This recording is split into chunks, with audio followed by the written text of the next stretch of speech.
We begin with a beautiful view of the building of the 4th Academy in the city of Su. Director Shui Jinlong announces that today is the day when students will become players, and the system will assign them a class. It could be a swordsman, a knight, an assassin, or a mage. Then a magic circle activates beneath the student's feet. This boy's name is Qiao Yu, and he says it's been 18 years since he reincarnated. This world is called Kaiji, a parallel world that's very similar to Earth. The only difference is that in this world, there are dungeons, and when humans turn 18, they receive abilities to use and clear those dungeons. Upon entering the portal, which they call the inner world, he prays that a good class will be granted to him. A voice asks if this is his first time there, and he replies that it is. After a brief loading screen, a skull wrapped in shadows circles around the boy, and a message appears saying that a secret class has been granted. The name of this class is Necromancer. The boy is amazed by such news. A Necromancer is an extremely rare class. Only 1 or 2 people in the entire history of the world have ever received it. With a single swing of his weapon, countless high-ranking skeletons can be summoned, and as long as he has mana, he becomes a one-man army. The protagonist says that, in general, receiving a rare class means your stats will be much stronger, but when he checks, he sees that he has 0 spirit. He is stunned. How can someone with the Necromancer class have 0 spirit? Initial attributes are distributed randomly, with 10 being the highest, and spirit is the most important stat for a Necromancer. He had the bad luck of getting 0. The system announces that it's time to generate a random talent as well, but the protagonist is so shaken that not even an S-rank talent could save him. The system then finally grants him the talent Brave Heart of a Mage, of unknown grade. This talent gave him an attribute point every time he defeated an enemy using physical attacks, allowing him to boost 1 basic attribute at a time. Even more incredible, since attributes were usually gained only by leveling up, and now he could earn them through battle. With this talent, he could potentially max out all his attributes. As a novice, he now had the potential to reach the maximum in each one, a truly formidable player. He considered maxing out his stats before using this ability, turning himself into an unstoppable force. Since physical attacks were needed to trigger the passive ability, strength became his top priority. So, he allocated all 10 points to strength. With 20 points in strength, his vigor was now far above average. With that done, he had to complete the beginner's task to finalize the acquisition of his class. He was teleported to the location of the task. There, he stood before a portal, accompanied by a young woman. She was his guide, Elaine, assigned to assist him if needed. He told her he was there to register and complete his first beginner's mission. She was happy to help and gave him a gift for beginners. He received an old cloak, a beginner's staff, and a book that taught him how to summon skeletons. The cloak was an accessory, and the staff was useless to him due to his lack of spirit. However, with 20 points in strength, the staff made an excellent club. He was ready to learn about his first task, his mission, to escape alive from the misty cavern. He had to be quick, careful, and avoid destroying any skeletal soldiers, though Elaine hadn't finished explaining the consequences. He had already entered the portal before Elaine could finish her sentence. Inside, he walked deeper into the cavern, which was filled with piles of bones. Only now did he realize she had been trying to tell him something important. He hadn't thought it would be so difficult, and was overwhelmed by the sheer number of skeletons. It didn't take long before one saw him as an enemy and attacked. The sound of the approach alerted him. The skeleton was a level 1 monster, with 5 strength and 1 agility. His staff was already in hand, ready to be used as a club. The two were about to clash. A single strike from him was devastating. The skeleton couldn't withstand it. Its head fell to the ground, lifeless. He checked to confirm it was truly dead. Not being able to use magic made things more difficult. For that kill, he gained 1 attribute point, 3 experience points, and an A-rank passive ability, Miracle of the Mighty. Each of his strength points could now be converted into 2 attack points. Strength determined attack, and defense reduced incoming damage. With his passive ability, his strength was effectively doubled for attack purposes. Against an enemy with no defense, he could now deal 42 damage in a single hit. Simply absurd. While he was still thinking, several skeletal hands began emerging from the ground. The skeletons were ready to strike with their knives, as if performing a sinister dance. Upon seeing them, he decided to focus on completing the task. The group moved in, eager to finish what the first skeleton could not. As they approached ready to strike, a single swing of his staff rendered them undead once more. He earned 4 more attribute points and 12 experience points. He also leveled up, earning 5 additional attribute points, bringing his total strength to 30 points. A beginner genius typically had only 10. This felt far too easy, and he began to wonder if the skeletons were merely there to let him level up without any real effort. It didn't take long before more skeletons began to rise from the ground. This time, it was a level 3 captain, with 15 strength and 20 defense, strong enough to cause serious trouble if it managed to land a hit. However,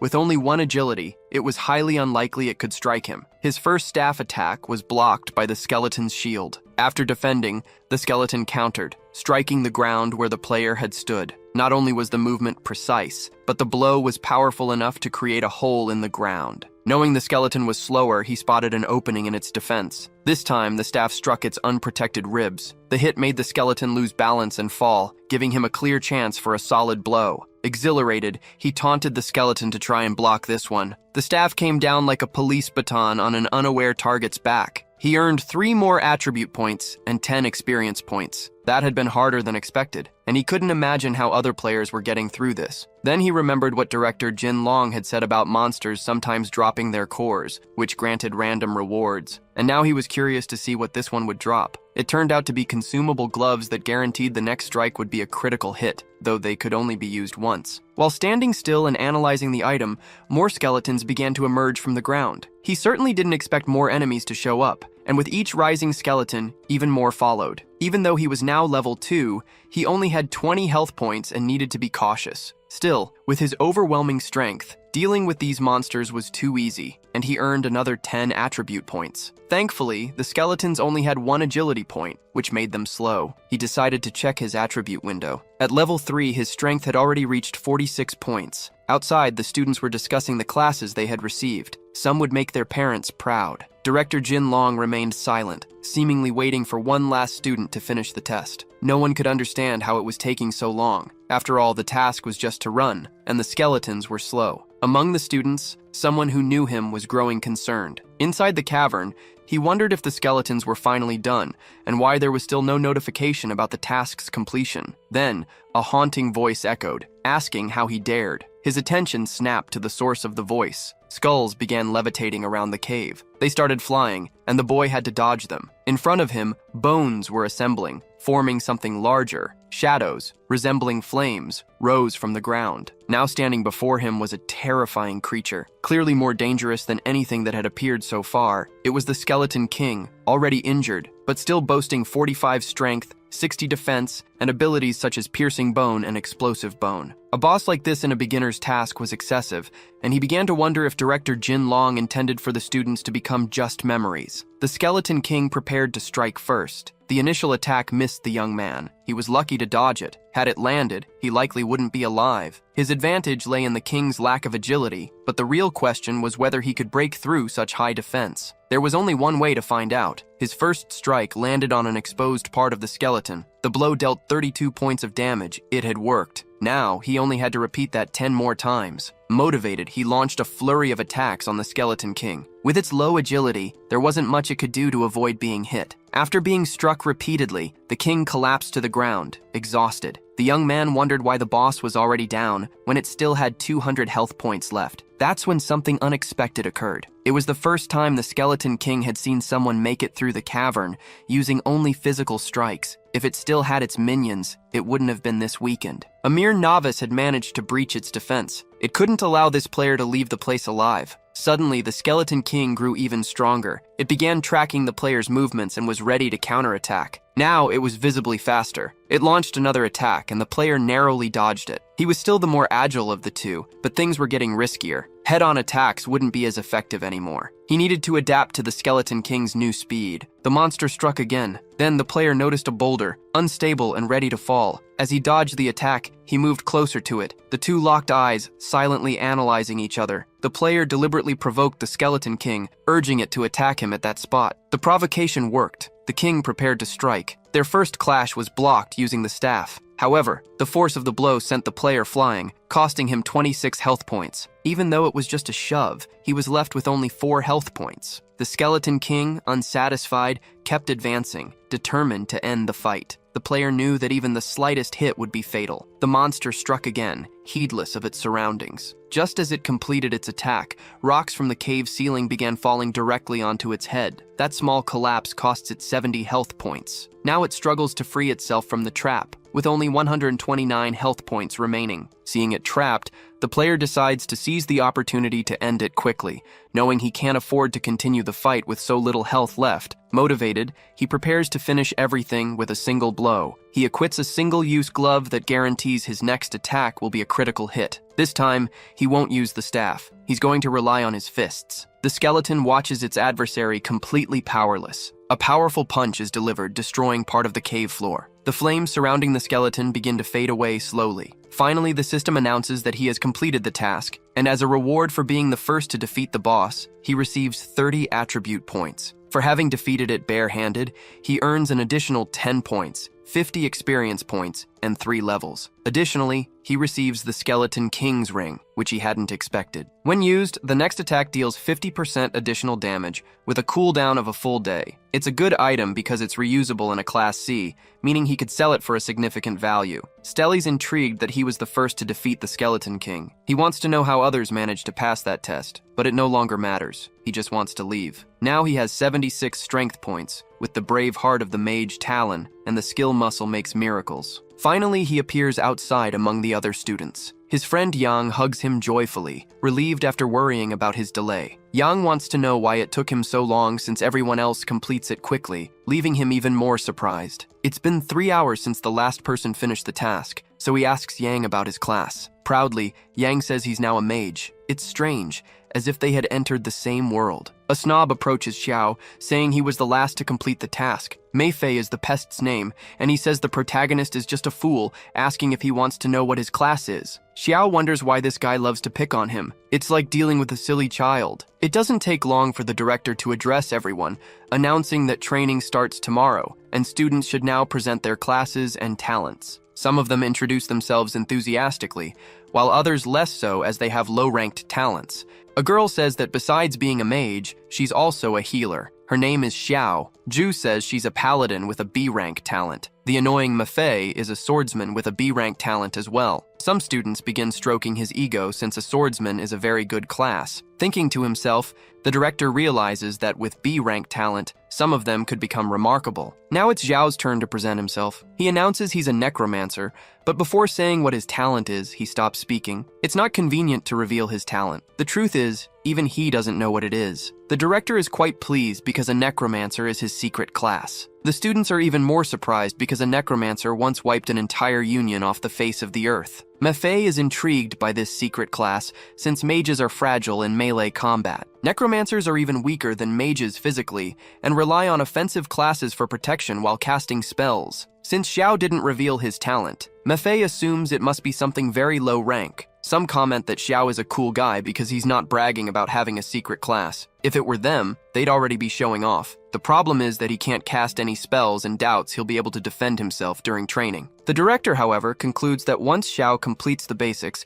he'll be able to choose the best universities in the country. After everyone introduces themselves, it's time to go home and rest for training. His friend is happy for him and wishes he had been a necromancer too. At least he has 8 points in strength, which isn't bad, and his talent isn't so bad either. But hard work should fill in the gaps. Seeing that all of his friend's attributes are only single digits, Xiao realizes he's way ahead of the curve. Finally, he arrives home. He always announces his arrival, even though his parents aren't there as they are missing. In this world, his parents were very kind and loving people. When he was 6, they had to go to the capital. They disappeared afterward, leaving him an orphan. 12 years have passed and he wishes to know what happened to them. What he wants now is to go to the capital and uncover the truth. The next day, the students are gathered and the director says he only has one request. If they can't handle it, they should return immediately. Failing the training is much better than not living to see another day. In any case, it's not common for casualties to occur in this beginner's world, but there are always exceptions. Once, an entire class of 40 students disappeared without a trace. To this day, they don't know what that world was like, only that it was called a nightmare village. If the intention was to scare the students, the goal was more than achieved. But it wasn't supposed to be so terrifying, he says. As long as they return in time, there's no danger. When the timer reaches 0, they'll be able to enter the portal. Finally, the countdown ended. The beginner's training had begun.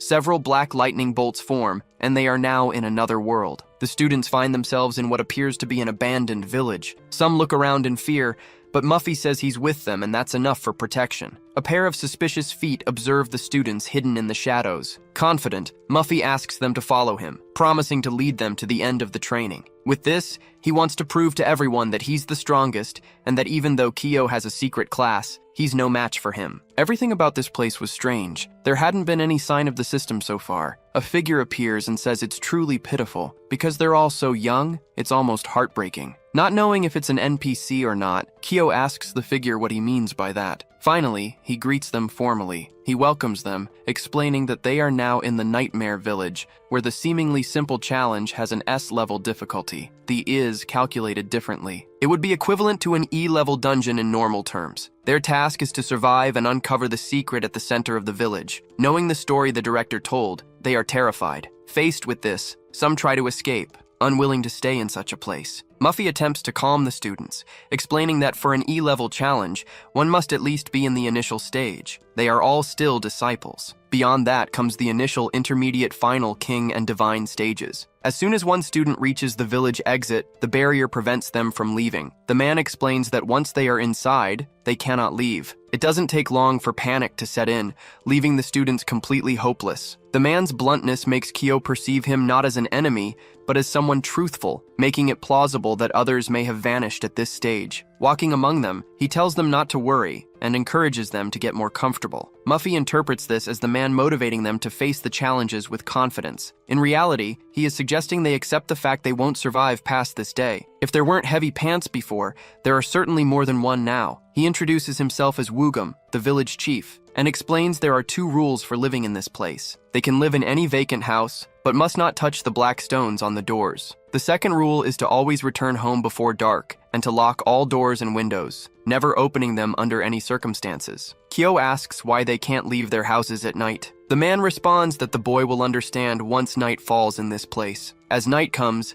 everyone decides to follow the man's instructions. They divide into 4 groups of 11 people. Kaino's team enters one of the houses. Finally, the doors close. One of them suggests resting on the 2nd floor just to be safe. The healing mage approaches him, asking to be protected in case of danger. As a healer, she can provide him with a lot of health points if needed. Another girl accuses Zhao of being shameless, pointing out how blatantly seductive she was being in front of everyone. Now the 2 are arguing about trivial matters. The argument continues and the smaller girl mocks the other, claiming her attributes are only high because she's fat. Through the window, one of the students looks outside. He sees his grandmother, someone he hasn't seen in a long time and dearly misses. She begins to say she's cold and would like to come inside, but he needs to open the window. Completely oblivious to the situation, the boy starts to open the window. Zhao yells for him to stop, explaining that it's not his grandmother, but the window is already open. The woman's eyes start to turn red. She immediately lunges at the clueless boy who opened the window. Her jaws resemble those of an animal,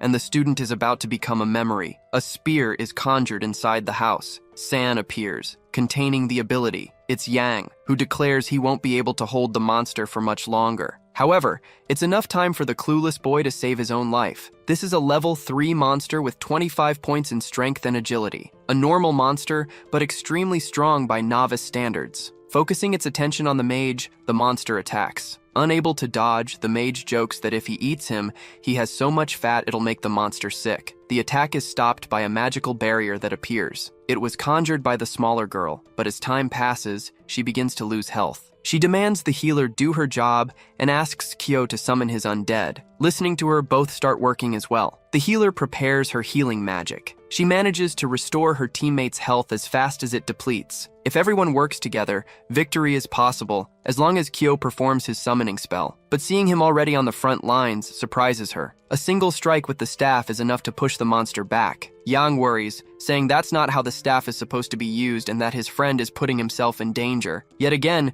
Kyo strikes the monster, taking 50 health points in the process. There is no longer a monster inside the house, and his teammates don't know what to say about the situation. It's impossible to believe a nightmare was defeated with a single strike, and they wonder if that's how a necromancer is supposed to act. In its place, there was a black stone, while the rest of the monster dissipated. The symbol is identical to the one on the door of the house. Kyo imagines there must have been a bug since he didn't gain any skill points after defeating that monster. His colleague asks if he noticed anything strange, but he says it might just be his imagination. At dawn the next day, Yang thanks his colleagues. If not for them, he doesn't know what would have happened. Some comment that Kyo was really strong and that Zhu provided formidable protection, which Mephi overhears. Even so, he believes that if he had been there, he would have done better. He's confident he could also defeat a nightmare with a single strike. Kyo asks if he's already training in the morning, and his friend says it's expected from the class monitor. Mephi tries to compose himself and says he was just practicing a little, nothing more. He then tells Zhu to stay with him,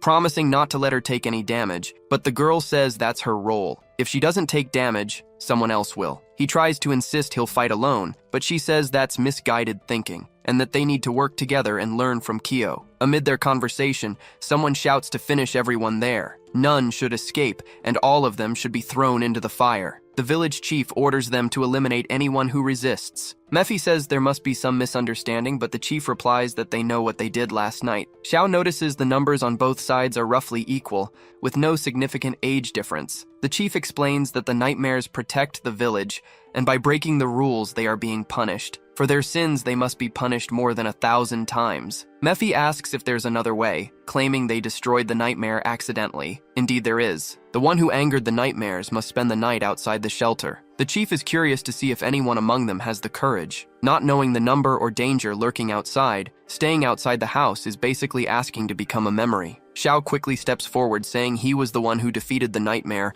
and will stay outside. Mephi is worried and tries to fix the situation, thinking Kyo has lost his mind. However, not only is he perfectly lucid, but he also has something he wants to investigate, something that might help them escape that place. Once they agree, it's time for him to be tied up. Kyo is chained in the middle of the village. The girl asks what he means by being able to help, and if he knows anything about the village's secret. He might have a good theory, but needs to test it at night. Finally, the moon rises into the sky, illuminating the village streets. The nightmares begin to appear. One of them descends from the roof eerily. Spotting its target, it leaps from the roof toward the boy. He was expecting to be attacked, so he's not surprised. What surprises him is the containment spell that appears to protect him. His friend tells him to act quickly, as he can't hold the nightmare for much longer. Mephi steps in, convinced he can handle the nightmare, and tells everyone to calm down. However, reality quickly hits him hard. Fortunately, he manages to defend himself with his sword. The nightmare is too fast, and he has no idea how Kyo dealt with one as just a mage. Confidently, he thinks that if Kyo managed it, he should be able to as well. His attack strikes the nightmare, but deals only 5 points of damage. He wasn't expecting everyone else to be outside, but they came because they thought he would be in trouble alone. The chains are thick, and the girl says only Mephi can break them, but he's busy at the moment. However, that's unnecessary. Kyo breaks the chains with his own hands. That abnormal strength makes them reconsider whether he's truly a necromancer. Meanwhile, Mephi's harsh reality continues. The girls and Kyo head toward him to help, and Jo begins preparing her healing magic. He refuses, saying it's unnecessary, as scars build a warrior. He then tells them to aim for the head, as it's the weak spot. Kyo does so, and the nightmare succumbs. It was rather obvious, and he thinks he should have figured it out sooner. Kyo says the weak spot isn't the head, but Mephi thinks he's being sabotaged. Now it's time for him to observe his next attack. He believes it's going to be something spectacular to witness. He hopes the nightmare has fallen, but it begins to rise from the ground again, making him question if Yang was right about the weak spot. But this was what Kyo did. Maybe he just wasn't as good as the necromancer. This inflated Mephi's ego, as he thought himself far superior to Kyo. They try calling him back, warning that in his current state, he might end up dead. The nightmare doesn't care about him, and is ready to attack. Mephi launches a powerful barrage of attacks, yielding 30 points of damage to the monster. Only one more strike was needed to prove he wasn't inferior to Kyo, but then a staff lands the final blow. Mephi is completely outraged. Kyo says he did well, but the monitor is furious that the monster was stolen right in front of him. Enraged, Mephi accuses Kyo of taking his item, and with the item in his hands, Kyo realizes nothing happened. Before they can recover, 2 nightmares rush toward them. Kyo tells them to get inside the house. There's no point fighting the nightmares, and he has an idea for getting past that place. The students successfully hide, and the nightmares remain outside the house. Now safe, they want to know how they will get out of that place. He says they will find out the next day, and when the time is right, they should listen to what he has to say. The next day, the village chief is furious because they destroyed another guardian spirit. No matter what they do, He insists they must be eliminated for destroying the nightmare village. Kyo asks if they really live in that place, to which the chief replies that they've lived there for generations. With things as they are, Kyo declares there's only one truth about that village. The chief doesn't understand what the boy means. Pointing at them, Kyo reveals that none of those people are the village's original inhabitants. All of them are, in fact, the class that was wiped out by monsters in the village. They've been trapped there since they entered and cannot leave. The chief says that makes no sense and accuses Kyo of fabricating stories. However, Kyo has evidence to prove his claim. With one of the stones in hand, the chief says Kyo has committed a grave offense and deserves punishment. Not just him, but every student has a stone in their hands. The chief is horrified because those stones are what protect them, and now they will be punished by God for what they've done. In truth, the stones sustain that world, and if they're destroyed, the village will collapse. Kyo orders his classmates to destroy the stones. As soon as they are broken, cracks begin to appear in the sky. The man's memories start returning, recalling his promise to the director to bring everyone back. They were enthusiastic students who wanted to go to college, but they ended up entering the nightmare village. They were all attacked on the same day. He tried to keep his classmates from panicking, but by then, they had all been transformed. Now he was the village leader. Finally, he remembers everything that happened. He was the monitor of his class. A player has uncovered the village's secret, and the rewards will be calculated individually. The player's teleportation is about to begin. The monitor of the other class thanks them all for their efforts. Yan wants to know how Kyo figured everything out, but Kyo says he'll explain everything once they return. Time passes, and they wonder why they're still in the village thinking they had completed the mission.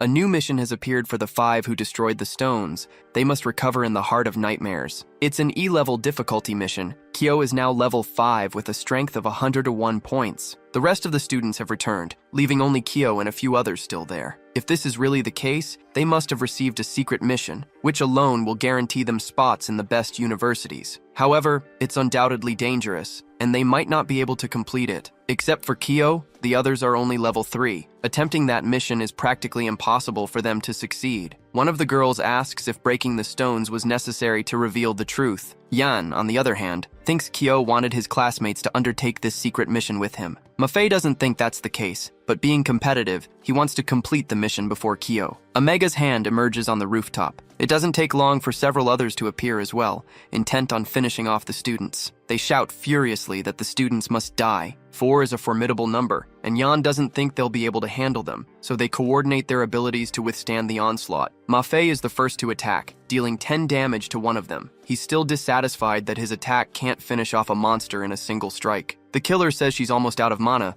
and Zhu is nearly out of health, but Kyo finishes the nightmare, gaining 1 attribute point. Zhu warns that 2 more are approaching. The monsters are already very close to him. With a few strikes, he takes them down before they hit the ground, earning more attribute points. In front of him, there's a core. As expected for this stage, the rewards are satisfying. It's a restricted item for mages, increasing damage by 5%, so he considers giving it to Yang. Zhu praises their teamwork while Mafei tries to draw attention to himself, but Tuao urges them to keep moving forward. He only needs to take down 1 more to level up, and maybe he'll get some equipment for himself. This excites him greatly. He believes the heart of the nightmare must be with one of them, so they should keep defeating them. One of his steps activates a trap. The ground collapses, swallowing all the students. They fall helplessly into the hole. Kyo manages to land safely. He's unsure where they are, but notices the ground beneath him is soft. He was on top of Yang, who was still wondering why the ground felt so soft. With everyone accounted for, he checks to see if they're all okay, and they are. The stench is overwhelming like sewage, and Zhu suggests it might be from the bodies that fall there, but the healer says that's not it. The smell comes from somewhere else. Then her colleagues see what she had noticed. Before them stands a massive nightmare. The Nightmare King with 1,000 health, 65 strength, 20 defense, 60 agility, and skills like Compulsion and Nightmare Realm. It's asleep, and the system warns that waking it will put it into a frenzy. Kyo is nervous about the power of a secret boss. With that strength, Zhu wouldn't be able to block even a single attack, and they hope the Nightmare's heart isn't with it. Mafei considers leaving the Nightmare asleep, but Krav says they have a chance. He has a total of 202 attack power, and with his ring, the first strike could take 1/3 of the Nightmare's health. He only needs to get its weak spot 3 or 4 times, but he acknowledges the risk. Yang thinks he's delusional for saying they have a chance against a monster like that, but Kyo insists that if they combine their abilities, they can win, as its defense is low. Hearing this, Mafei realizes they need to distract the monster, and Krav says that if they do, he'll be able to land clean hits. Kyo also warns that this is risky since the monster is faster than all of them and strong enough to take them out in a single blow. Even so, they're confident Kyo's strategy will work and agree to go along with it. Ma-Fei cautions him not to show off as this boss is incredibly strong. Still, Kyo remains confident and tells them to relax. After resting for a bit, it's time to put the plan into action. As long as it isn't attacked, the nightmare won't wake up, so the first strike has to be precise. On top of the monster, Kyo notices something that catches his attention. One part of it glows brightly. Perhaps that's its weak spot. He begins preparing his staff to strike. The ring's effect is activated, boosting his attack by 50%. Moreover, the strike is critical, and the boss loses 508 health points in a single hit. His friends watch in disbelief at how much damage the mage dealt. Kyo destroyed the nightmare's heart, and the mission is now changing. They must destroy the nightmare as the mission is now rank A. The boss rises angrily from its slumber. Everyone should be prepared and act according to the plan. Seeing the players, the nightmare calls them evil humans. The nightmare is truly much larger than all of them. It was Ma-Fei's turn to attack and draw the monster's attention. Indeed, he was already fully engaged in doing his part of the strategy. His barrage of attacks landed on the boss. He was completely dissatisfied with the difference in power between himself and Kyo, and wanted to attack the boss as many times as necessary, but each of his strikes only took 1 point of health away. In response, the nightmare taunted him, saying it would grant his wish to be the first to die. Preparing himself, Ma-Fei shouted for it to come at him if it had the courage. It was time for Yang and Ju to take their positions. Both the sand containment and the shield were conjured. The boss's attack seemed to have been blocked. Even so, Ma-Fei took damage, and the healer couldn't keep up. She couldn't hold on much longer. Kyo needed to act or Ma-Fei would be flattened. Kyo was already on his way to perform his part of the plan. The nightmare was struck again, taking 182 points of damage. With its health running low, it activated its Nightmare Realm ability. Kyo was surprised and waited to see what would happen. The nightmare roared, and its shadows expanded. This caused it to deal area damage, and his friends couldn't defend themselves. This couldn't be allowed to happen. Kyo was certain the other class got stuck there because of this attack. Hoping to end the spell, he struck again, dealing the same amount of damage. Only one more attack was needed to finish off the boss. Kyo advanced toward it to end everything. The healer urged him to be cautious, warning that she had no mana left. Knowing this, he prepared his final attack. He managed to deal the last bit of damage needed to defeat the boss. For the first time, that boss was defeated, earning him 30 ability points and an additional 10 points from his talent. By leveling up, he gained another 10 points. The mission was finally complete and the rewards would be distributed individually. His teammates could hardly believe they had managed to deal with the situation. Shidao received a rank D talent, and Zhu received a rank C talent. Yang earned a rank E talent, and Ma-Fei got a rank D talent as well. Kyo was the top performer, receiving a rank B magic book and 50 experience points. Although they couldn't use it immediately, the Nightmare's soul might still yield something interesting. From it emerged a rank B sword, which increased attack by 100 points, ignored 30% of defense, and boosted sword damage by 20%. For Kyo, this was bad luck. He didn't want a rank B sword. Since he couldn't use it, he gave it to Ma-Fei, who hadn't expected such generosity. Ma-Fei pointed out that the item could be sold for enough money to buy a house in the capital, but Kyo didn't care about that, and checked to see if there were any other items. Looking at his status window, he realized his strength was astounding, but his health was still low, making him very fragile. The restriction of his talent prevented other stats from increasing, so he needed to find a way to overcome this issue. He knew he had to become more resilient and cautious. Finally, the students were ready to be transported back. The 5 of them returned to where they had been before. Their sudden appearance caused an uproar among the students in the gymnasium. The director informed them that they had been missing for 2 days and wanted to know what happened, since he hadn't expected them to return. Hearing everything, he remarked that they were very fortunate and that this experience would open many doors for them. The others were thrilled that their class had so many geniuses. Even so, Ma-Fei remained competitive. Convinced he could surpass Kyo with the item he had received, he just needed to level up a bit. A man rushed in, informing the director that representatives from 2 prestigious universities were there and that were specifically looking for those 5 students. The director hadn't even reported the incident, yet the university representatives were already aware of it. So, the director welcomed them into the gymnasium. The 2 were Professors Peng and Pei. Looking at the students, Pei congratulated them for completing the secret mission. He announced that Jindu University would like to have them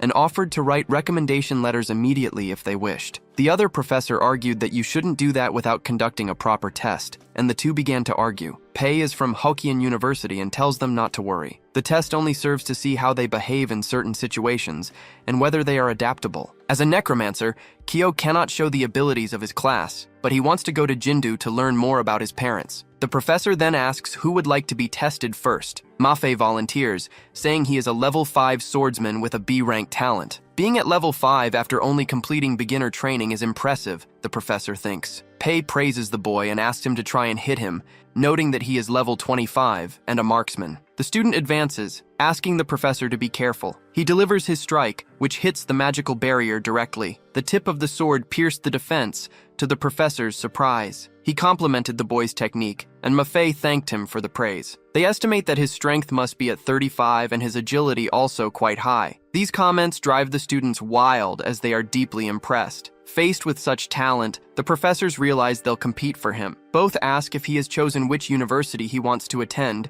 as they are eager to accept him. However, Mafe wants to see the others tested first, though in truth, he wants to go wherever Ko goes. Next up is the healer, who steps forward. She uses her healing magic in front of them. With it, she can heal her entire team, even though she's only level 4. The paladin's shield is also quite durable. Even at level 4, she can reflect part of the damage. Her talent allows her to return 20% of the absorbed damage. For someone tasked with defense, such a talent is incredibly useful. Pei assumes Yang is also a paladin, but in reality, he's a mage. A big guy like him being a mage is as if his class were swapped with the paladins. His test begins, and the boy gets ready. Seeing this, the professor has no idea what Yang is doing, as he doesn't sense any magic. After a few moments, Yang uses his skill to make the ground explode. A large explosion occurs in the middle of the gym. The professor couldn't sense the ability, and even at level 25, he lost 3 health points, something dangerous for someone in his level. They'll need to keep an eye on the principal as 5 prodigies emerge from this class. Perhaps Yang is one too. Finally, it's Ko's turn. He's a level 7 necromancer, and his talent classification is unknown, 2 levels above the others, but the professor assumes his talent must be low. They'll conduct the test first and discuss his talent afterward. He waits to see the undead Ko can summon, but definitely doesn't want to be injured by another beginner. Seeing Ko approach, the professor didn't expect the necromancer to act this way, as it doesn't align with his class. It might be inexperienced. Only then does the professor realize a right hook is heading for his face. Curious to see how strong a mage can be, he decides to let the punch land. The strike is strong enough to hurt him. Not only that, but he's thrown across the floor. There's not a single person in the gym who isn't shocked by this outcome. The principal, like them, is equally incredulous. A beginner student managed to knock down a level 25 professor with a single blow. The other professor believes Pad went easy on the student as necromancers aren't physically strong. There must be something wrong with Ko, who nearly knocked him out with one punch. Among the students, the discussion grows about how a necromancer shouldn't have such strength. Peng is grateful he wasn't the one to take the rookie's hit, or he'd be spitting teeth. Ko asks if the test is over, and it is, but they can't complete his evaluation without seeing him summon undead. He then says he wants to excel in physical combat like a warrior, but his ultimate goal is to go to Jingdu. This hasn't happened before, someone specializing in a class other than their own. So Peng decides to talk to the principal first. On the phone, he tells the principal that the rookie is terrifying and wants to train as a warrior, even though he's a necromancer. Despite being level 7, he threw a level 25 professor into the air. Now, the principal wants all 5 students at any cost. Thinking he might lose him, Peng wanted to invite Ko personally and requested a video call. Japing Yang introduced himself as the director of Jingdu University and expressed his hopes that Ko would join them. But before he could finish his presentation, Ko announced he would join the university. Peng listened in dismay, having lost the greatest talent, and hoped to at least recruit one of the others. The director suggested that since they were from the same class, they could all go together, and the group agreed, much to Pei's despair. Peng was overjoyed. This was undoubtedly the highlight of his career. However, Ko had some additional questions for the director and wanted to know if he had heard of his father, Ko Anking. The director was surprised to learn that Ko was Anking and Bai Shixi's son, which explained why he looked familiar. The boy wanted to know if the director knew where his parents were now. The director explained that they had been his students more than a decade ago and were extraordinary individuals. He knew they had disappeared but hadn't heard from them since their graduation. They had spoken of a secret world, and the director advised Ko to go there, as there might be something waiting for him. The director promised to send the admission letters, soon would advise them to pass through the worlds related to their classes to avoid unnecessary scrutiny. With that, he wished them good luck and bid them farewell. A week passed, and the students were preparing for their next test. Today, they would enter a world specifically designed for mages. To succeed, they would need to work together, as their mental abilities would be tested. Now it was time to reveal the criteria for passing. Before a portal, blue flames rose. Ko asked Yang if he was ready, and Yang replied that practice was better than theory, but the more people involved, the more dangerous it became. He suggested that Ko accompany him. They could attempt this challenge multiple times, although the rewards would be cumulative. Yang seemed excited about what lay ahead. The guide greeted them, announcing that a 2-player world was being prepared. The world selected for them was the Cave of 10,000 Poisons. Before the guide could explain the rules, Ko rushed ahead, leaving Yang surprised. He did know instructions were provided, and Yang pointed out that they weren't asked how Ko managed to clear the skeleton cave. Yang assumed that if Ko fought his way through the skeletons, he must be a fool. In that place, there was an evil tribe capable of poisoning people without them realizing it. The poisonous worms would eat their victims from the inside out until nothing remained. Their task was to locate the tribe and destroy the worms. Rewards would be determined based on how they completed the challenge. The mission required 5 players, so the system paired them with 3 others. One of them warned the pair not to slow them down, but a girl scolded him, insisting he be more polite. She introduced herself as Fang Yuan, a fire mage. Her younger brother, Fang Sun, was also a fire mage, and the third member was Long Chang. Yang introduced himself and so did Ko, expressing hope that they could work together to succeed. At the entrance, there appeared to be instructions, but the rude one just wanted to destroy the door and move forward. However, his attack had no effect. The door seemed immune to magic, and inscribed on it were the words, "Morality and integrity promote peace." If it was immune to magic, perhaps it wasn't immune to brute force. The girl appeared to have solved the riddle. With a single punch, Ko made the door disappear. The rude one looked foolish, and the girl was incredulous. She had solved the riddle, but the door was already open. Ko explained he just wanted to test if physical strength could break it. He hadn't expected it to be so fragile. In the next room, there was another door surrounded by various flowers. The flowers didn't seem normal, and the group was urged to be cautious, but Yang had already gotten entangled. Now, everyone was poisoned, losing 3 health points per minute. They needed to leave quickly, or they wouldn't survive. With his low health, Ko wouldn't last even half an hour in that condition. The words on the door seemed meaningless, so they rushed toward it. There was no time for another riddle. They needed to act immediately. Once again, Ko struck the door that blocked their path. Without an answer, brute force had to suffice. Thanks to this, they escaped the room. Although the place was meant to test their mental abilities, they felt they hadn't yet needed to use their brains. Now they had completed the first part of the task. A child greets them, introducing herself as Xiaodong. She asks if they come from outside. Then she notices they are all poisoned, and explains that the poison comes from the bean flower. They need to follow her to the cave if they want the antidote, because if the poison spreads too much, there will be nothing they can do. Unsure of what else to do, they decide to follow her. At her village, the girl introduces them to her parents, explaining whom she brought with her. The parents ask who they are, and the child replies that they are outsiders and poisoned. Hearing this, they are invited into the house to be treated for the poison. It doesn't take long for her to bring out the 5-venom soup for them to drink. The appearance of the soup is anything but appealing. At first, none of them have the courage to try it, but Ko can't afford to hesitate, as he has only half his health left, so he downs the soup in one go. Afterward, he declares it's actually quite good, and that he is no longer poisoned, encouraging his companions to do the same. He then asks the child about the tribe. She doesn't know much, but the patriarch told them to avoid the outside world and not use their magic unnecessarily. Now that they are cured,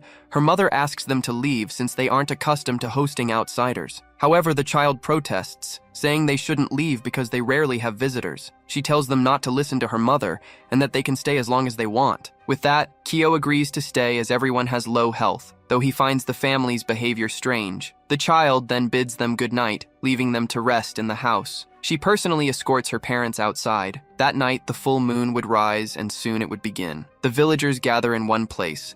They are performing a sacrifice to the insects to ensure good harvests and protection from illness. At the altar, the priestess drips a single drop of what looks like tomato juice. A massive swarm of insects emerges from the area. They begin attacking the people tied up as sacrifices. In no time, nothing remains of them but skeletons. The players see this and are horrified. They realize they need to escape quickly. Ken is strong but lacks area of effect attacks. At the ritual, the priestess notices they are being watched. She orders someone to deal with the intruders but to bring them back alive. Back at the cabin, they try to figure out what to do in this situation. If the villagers find out they are there to eliminate the insects, they will be attacked immediately. While they talk, Kian hears a noise and asks what it could be. Insects have entered the cabin and are everywhere. To protect themselves, the fire mage uses one of her techniques. Kian joins in the attack, but the enemies are too weak for him to gain any points. He realizes that if he could, it would be too good to be true. Inside the cabin, Yang uses his sand technique. Seeing this, Kian praises him for combining two talents,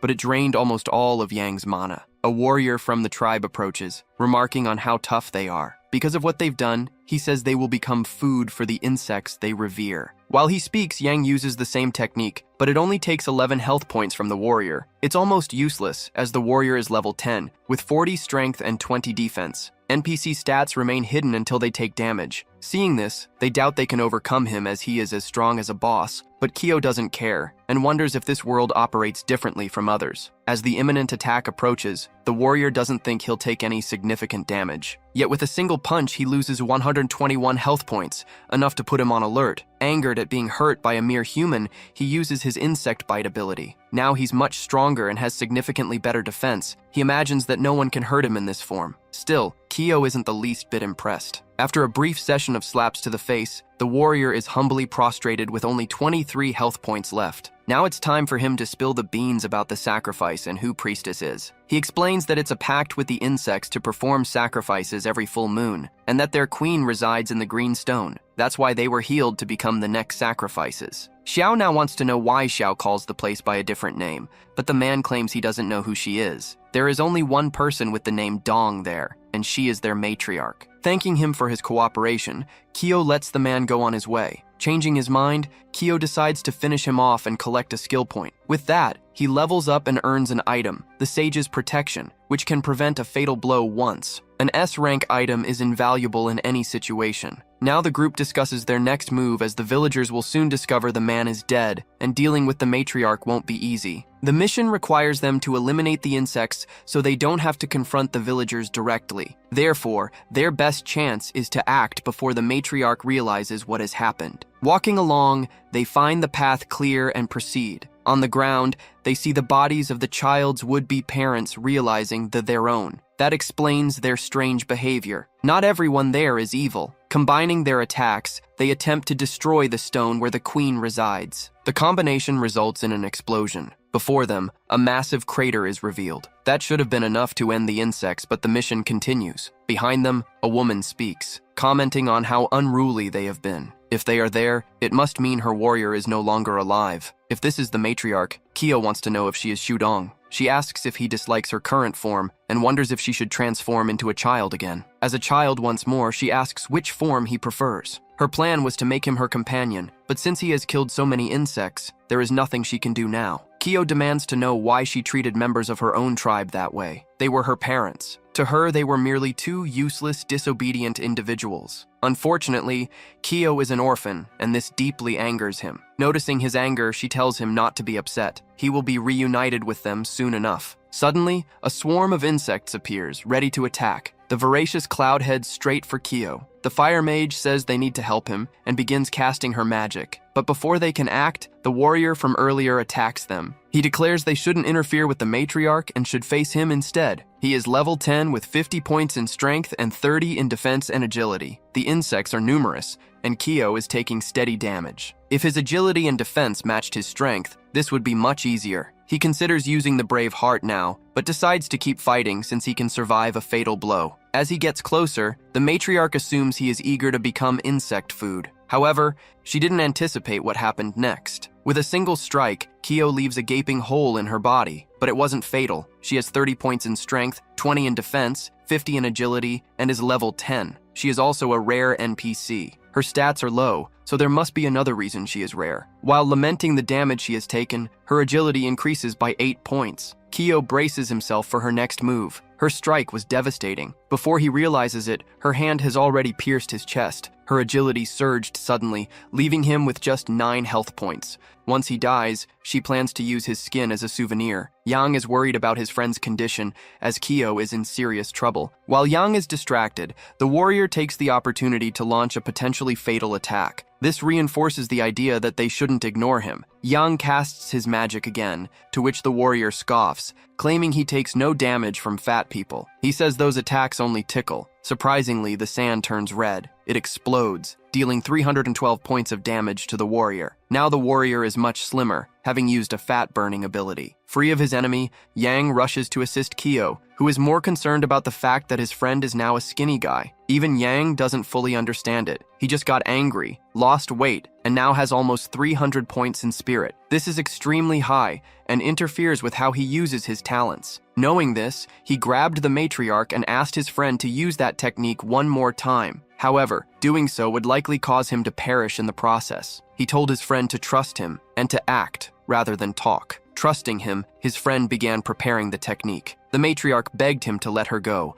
not wanting to meet her end there. A powerful explosion engulfed them both. His companions were anxious about what might have happened. The item saved him, and with the courage of his act, he gained a talent, strong contract, ranked A. Each point of strength now adds 10 health points, effectively solving his low health problem. Yang approached, worried and curious, as his friend was supposed to have died, but was revived. As they talked, they realized the matriarch hadn't dropped any items, meaning she was likely still alive. Amid the smoke, she reappeared, saying the two of them were truly troublesome. Now was the time for them to witness her true beauty. Her hybrid form was level 15, with 130 strength, a defense, and 100 agility. Chao asked his friend to use the magic again, but his spirit had dropped to just 48 points. A system warning announced that the boss had just become stronger than anticipated and advised them to leave immediately due to the risk. Yang wanted to flee, but Chao hadn't considered it for even a moment. Once again, the system warned them to escape and restart the custom world, but Chao reminded Yang that the director had tasked them with completing it, and that's exactly what they do today. The matriarch liked this decision. Confident she finished them off quickly, the two clashed fiercely, both losing health in the process. Exchanging blows, the matriarch took more damage than she dealt. Now she questioned what Cao was made of. He shouldn't still be alive. Even at level 8, he was stronger than expected,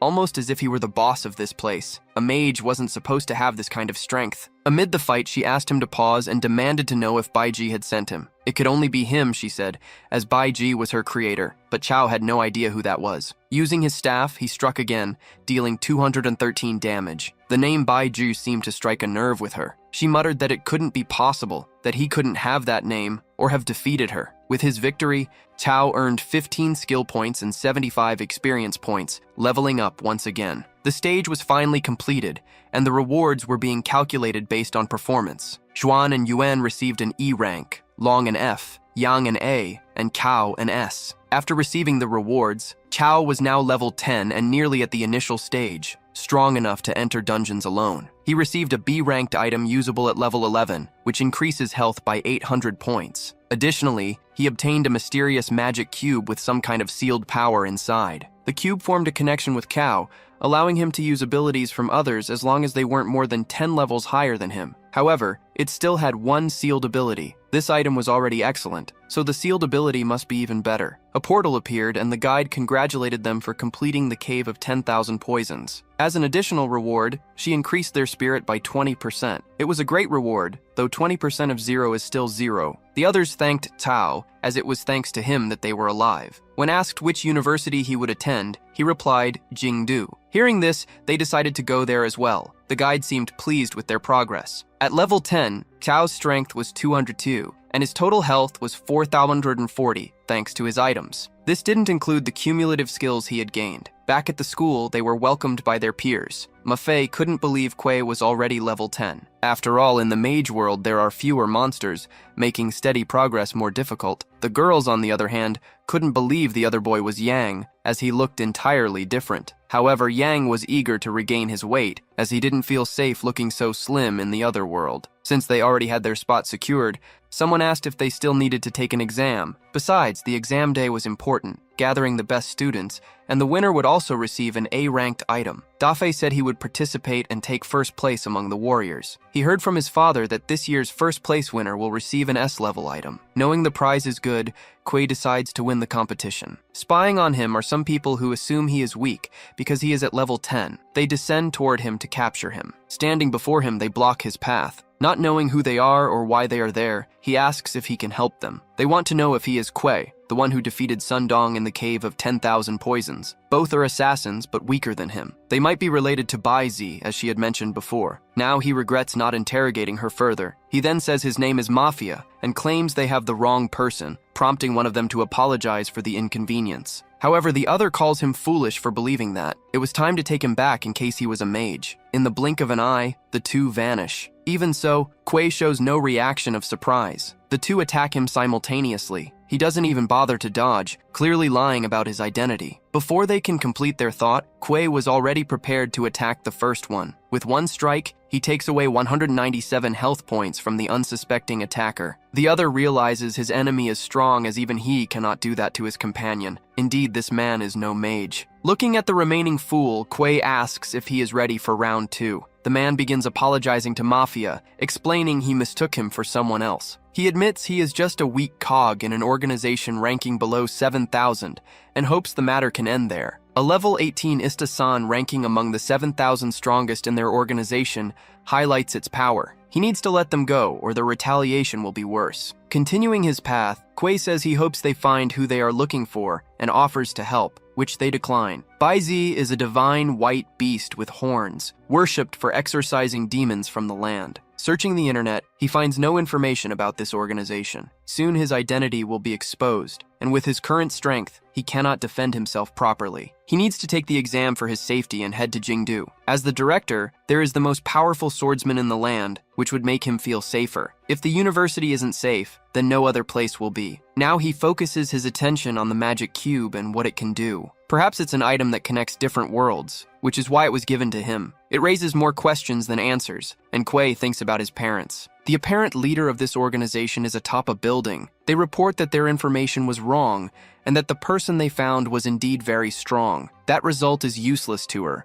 For now, they will ignore her death, as there are more important matters to attend to in the city. Days later, Quay was with the university director, seeking to know if he knows anything about the cube. He explains it was found in a specialized world and appears sealed, but he wants to know if it can be opened somehow. The director says it can be opened with a password, but without it, they can use the key of all locks. This item can break the seal without damaging the cube's contents, as the seal isn't very strong. Hearing this, Quay asks where he can find this item. He can find it in the Machine Kingdom, but is warned that it is an open-world realm, and he must be cautious of other players. In that realm, there was a war between humans and machines, as the machines had developed consciousness. In the end, they sign a peace treaty, and the area where he is located is human territory. To obtain the item, he needs a mission designated by Hu Jun, lord of those lands. The only question is how to find him. Beside him, an old man passes by, lost in thought about solving a mathematical problem. Distracted, the old man bumps into someone larger than him. Tried to get up from the ground, he apologizes for the incident. The young man mocks the old man, saying he must do this on purpose or be incapable of walking properly. Claiming he was hurt in the collision, he demands compensation. Harassing the old man, he insists on being paid for the bump. Intervening, Quo tells the young man he is brave to extort an old man in broad daylight. Defiantly, the young man tells Quo to stay out of it unless he plans to help the old man pay. But evil cannot escape the law. His punch was already inevitably close to hitting him. Thus, the clown was thrown far away. The remaining companion is paralyzed with fear. Terrified, he apologized and said that he and the other one would leave the two alone and hope there would be no retaliation. Without lingering in the place, both fled, scared, while the old man recovered himself. Then Quay asked if the old man was okay, but he said he didn't have much money. However, he declined, saying it wasn't in his nature to accept such things, and the old man thanked him, regretting not being able to pay for what he did. He continued saying he didn't need anything, but would like to know how to find the lord of those lands because he needed an item called the key to all locks, and he had heard he could get it from him. The young man's luck is great, because the old man can help him with that. He also warned that it wouldn't be easy to obtain items from him, but Kiwei said he had just used a little over 1% of what he could do, and he was confident he would succeed. Elsewhere, the clowns talk about whether the Lord of the Lands had found what he was looking for. He couldn't say, but that player was the strongest he had ever encountered. A young woman said that Kuei was still giving lectures, and no matter how, he should be brought to her. The man said he would do so for Lady Monde. After walking for some time, the old man said the Lord of the Lands lived inside that enormous house, and Ke thanked him. It was an impressive mansion, and he wanted to know how that old man wandered through it freely. Turning to ask, he realized the old man had disappeared. Anyway, he would continue searching for him to obtain the item. Opening the doors, he was met with a grand hall. In what would be the throne sat the old man, and beside him were the ones who had troubled him. Now he introduced himself as the Lord of the City of Machines, and those two were his strongest guards in the entire city. However, he had staged that scene because he needed to find someone stronger than his guards. At the moment, that person was him, Kuei. As long as he helped, he would gladly give the key to all locks. At that moment, a secret mission began. He would present a seminar tomorrow about his research, and the robots that wanted to steal it wouldn't miss the opportunity. Kuei thought he wanted protection, but the old man said no. He wanted him to defeat the two missions, to destroy her and her heart. Since they were just robots, he accepted the mission. The next day, the old man was presenting his seminar. With technological advancement, man was better understanding the mysteries of nature. It was still unknown how much of life could be digitized,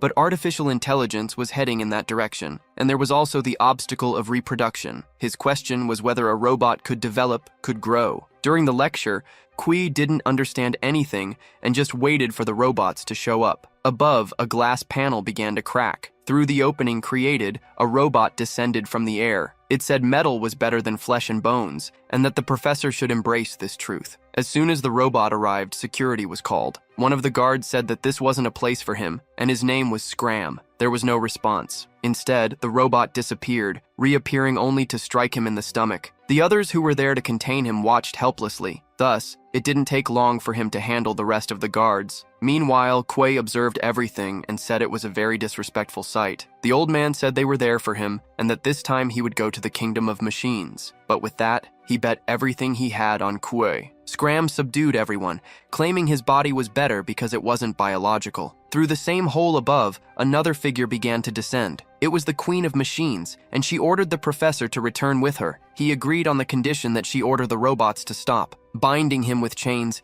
she said that if he had been obedient before, it wouldn't have come to this. The robot told Mon to leave immediately, as he would stay to have some more fun. In the blink of an eye, she disappeared with the professor. With them out of the scene, Kuei addressed the robot that had stayed behind, and said he had heard him claim to have the strongest physique. Scram says that humans cannot understand the beauty of mechanical transformation, so Ko decides to attack him first. In response, Scram invites the young man to join the mechanical revolution and acquire an enhanced body. The first strike lands, costing Scram 306 health points. His stats are formidable, but they pose no challenge to Kuei. Realizing the situation, Scram is now heavily injured. Kuei thanks him for the invitation, but says he doesn't need it. Scram still can't believe a human managed to punch through his body. He wants to know how it's possible, and Kuei replies that he simply clenched his fists and struck. In truth, however, Kuei possesses the ancient sacred body of the human race. Continuing, Kuei immobilizes the robot with one foot pinning him to the ground. With another strike, Kuei demands that Scram take him to the Machine Kingdom if he doesn't want to become scrap metal. After this brief exchange,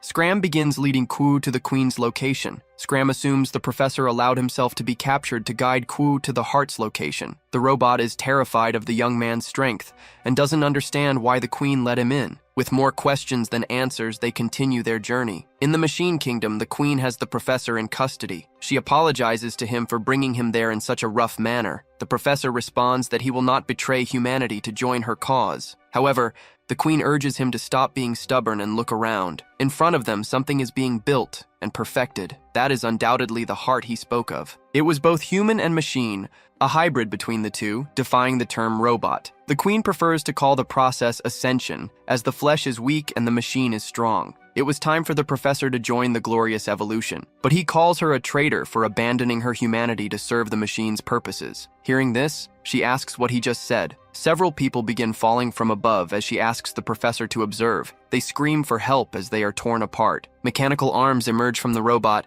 cutting through the people. Their bodies are absorbed by the hybrid heart. Meanwhile, in the machine city, Kao has already landed and is facing several robots. They see him as an intruder. Fighting them, Kao finds them weak but strong enough to earn attribute points. He hadn't expected this and was quite pleased with the result. Eventually, there were no more functioning robots before him. The professor, witnessing the atrocity, declares that the queen is truly a monster. However, the queen retorts that his anger will solve nothing. She explains that the heart is called Marta and is actually a failure. They had intended for the robot to grow organically. Instead, they inadvertently created a monster that consumes flesh with an ever-growing appetite. It started with one person, and now they don't know its limit. She offers the professor a choice. He can try to solve the problem or ignore it, knowing they will continue feeding it with people. There's only one person he can count on, and that's Kao. A robot approaches and reports that a human with the ancestral sacred body has invaded the area. Hearing this, the queen asks if it's the same person her subordinate mentioned in a message. Before he can respond,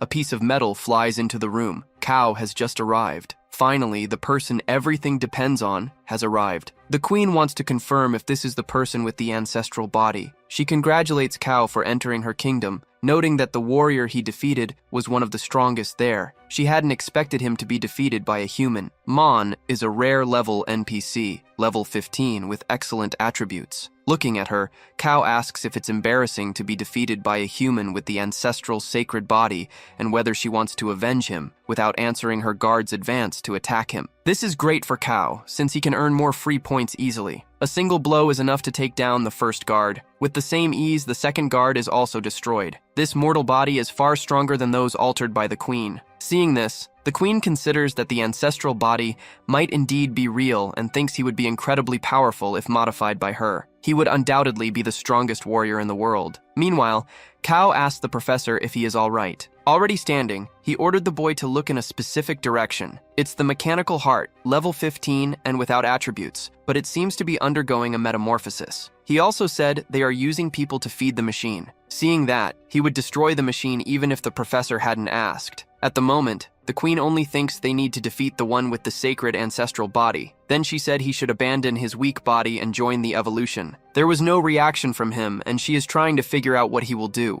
Faster than she could notice, he had already passed her. It didn't take much longer for him to stand before the heart ready to destroy it. Now the queen is desperate, begging him to stop and not do anything to Marta. Her cries were in vain as the first blow hit the heart squarely. Realizing what could happen, she rushes toward them to stop Kao from completing his mission. Seeing her approach, he prepared to react. He told her not to interfere. About to be struck, all of her systems warned her to move away from him immediately as the risk was immense. Even so, she was hit, losing 288 health points. The impact was so strong that she broke through what was behind her. Although it was a powerful blow, the queen still has plenty of health remaining. An impressive force, she absolutely has to have this person on her side in the machine kingdom. Without further distractions, Kao turns his attention back to the heart. Once again, he punches it without resistance. Angry at what she did to the people, he only wishes for it to break quickly. After successive strikes, the heart explodes into several pieces. As a result, he gained 3 attribute points and 100 experience points. The room is now covered in a tomato-like liquid spread everywhere from the heart's destruction. This made the queen furious as Marta represented hope for the robots,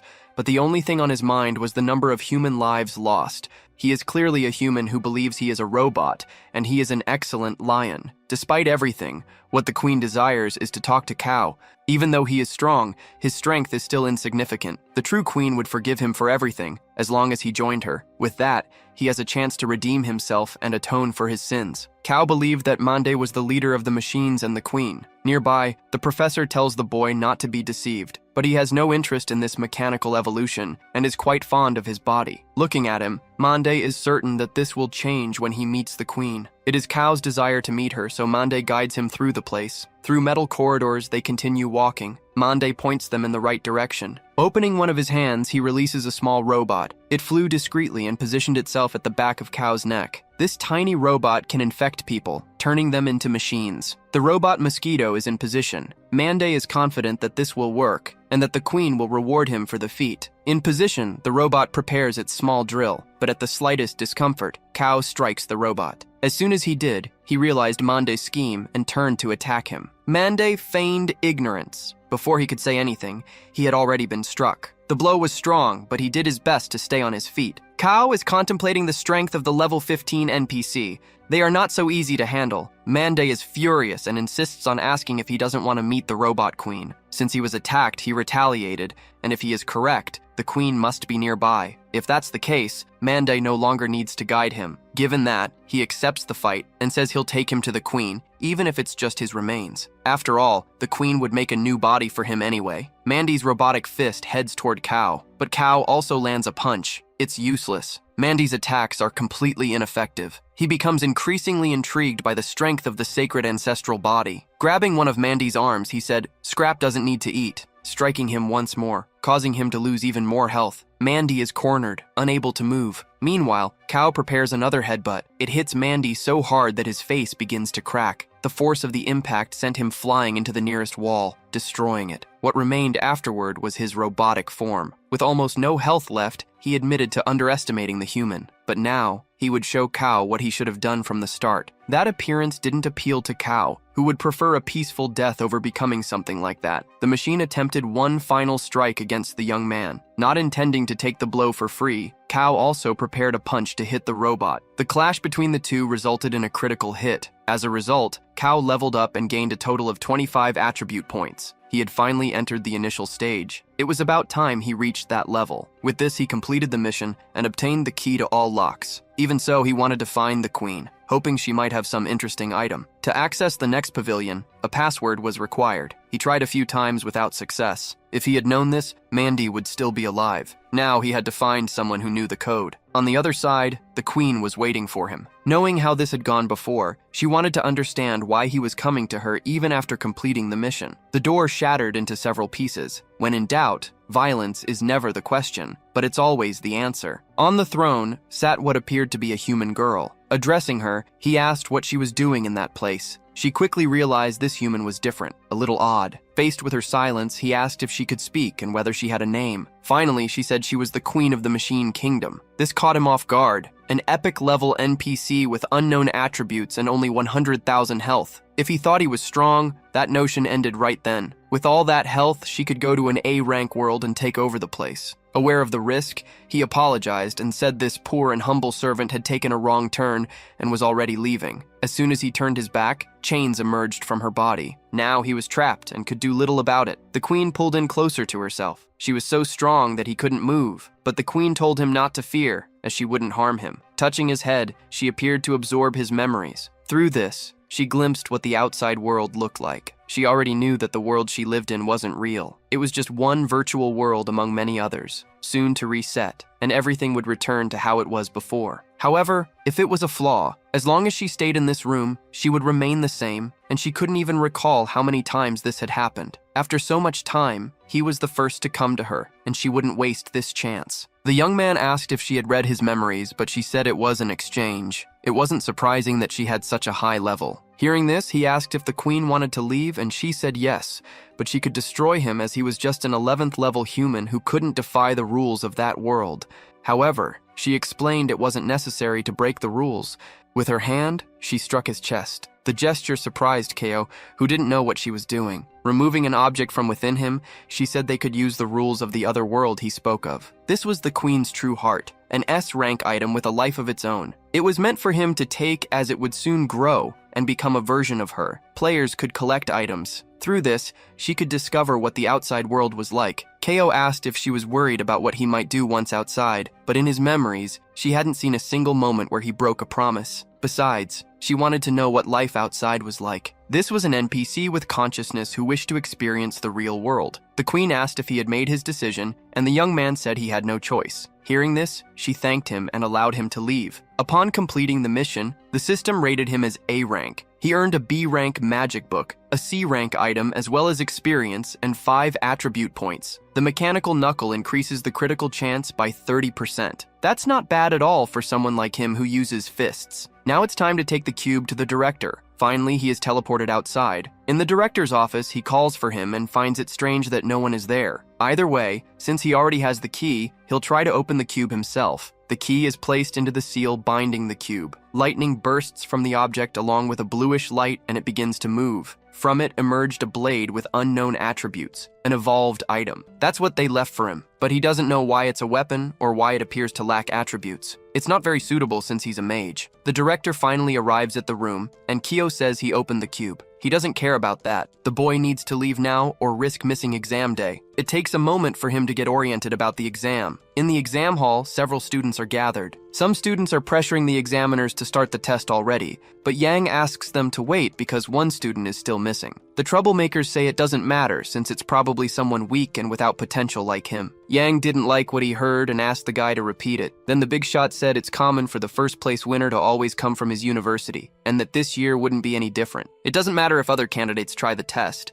Therefore, if the latecomer hasn't arrived yet, it's surely out of fear of participating. Hearing that, Yang says his friend could knock them all out with a single punch. Taking the bait, the guy says the little guy can try his luck, but he'll gobble him up like bread. Hearing all this, the girl wonders where Chao has wandered off to. Mei-Fei also steps forward and says the only one who can rival him is Chao. But even saying this, he's worried about his friend's absence. Not far away, Chao is running to get to the exam hall, knowing he's late. One of the examiners asks if all the students from the 4th university are present. This was his last chance to arrive and participate. From afar, he shouts that he's here, to the relief from his colleagues. The man has arrived just in time. The envious ones are annoyed that an anonymous student made them wait so long. One of them tries to downplay the situation, saying he wasn't really late, and the envious ones say they're in a hurry to secure the best placements. Chao asks where these guys crawled out from, and Yang says they're from the 1st university. The envious one gets furious at the way he was referred to, and says he'll crush Chao in the competition. Chao continues to dismiss them, and hadn't expected the supposedly top students to have such fragile egos. Faced with this, the most offended one becomes completely flustered. Behind him, another student calls his attention. Their goal is first place, not making trouble. This puts the clown in his place. Just as they started to stir up trouble, they left as abruptly as they came. With everyone present, it's time for the exam to begin. The lead examiner takes his position. He does Jin Tong, and the exam will use a point system. Victories earn 2 points, even consecutive ones. All losses deduct 1 point, but no more than 1 in a row. After the first phase, the top 10 will face off to determine the best among them. When asked if the students understood, they confirmed they did. With the instructions given, in the audience, several parents are cheering for their children. In the major arena, Chao reflects that the rules resemble dueling ones. The minimum health is 1, and it's impossible to die. This way, he doesn't need to hold back at all. Stillman asks Long Xian who he thinks will win. He was last year's champion. Naturally, he imagines it will be someone from the university. In Chao's first match, he will face Long Meishan from the 1st university. He looks at his opponent with calmness and serenity. The clown is delighted to meet him right at the first opportunity. Chao says that name is funny, and he makes a joke about the way it's pronounced. Hearing this, the clown gets furious and promises to knock his teeth out. The referee asks if both are ready, to which they both confirm. Now it's time for both of them to introduce themselves. They don't see the point of it though, as their ranges start punching each other right away. Long introduces himself as a level 9 mage with electric abilities. Chao, on the other hand, is a level 11 necromancer. Since he's level 11 and in the initial stage, the clown knows he's in trouble. Even the judge is impressed by a candidate who reached this stage before the exams. With the introductions done, they can start fighting. Confident, the clown prepares his electricity magic, believing it will be effective against the undead. Lightning begins to gather around him. Chao observes but isn't impressed in the slightest. A large dome of electricity forms around the clown. Apparently only 1 in 10 people can become electric mages, making it a rare skill. But to the onlookers, it seems like he's taking a defensive position. They can't imagine his opponent being capable of defeating him. Inside his dome, the clown invites the necromancer to attack,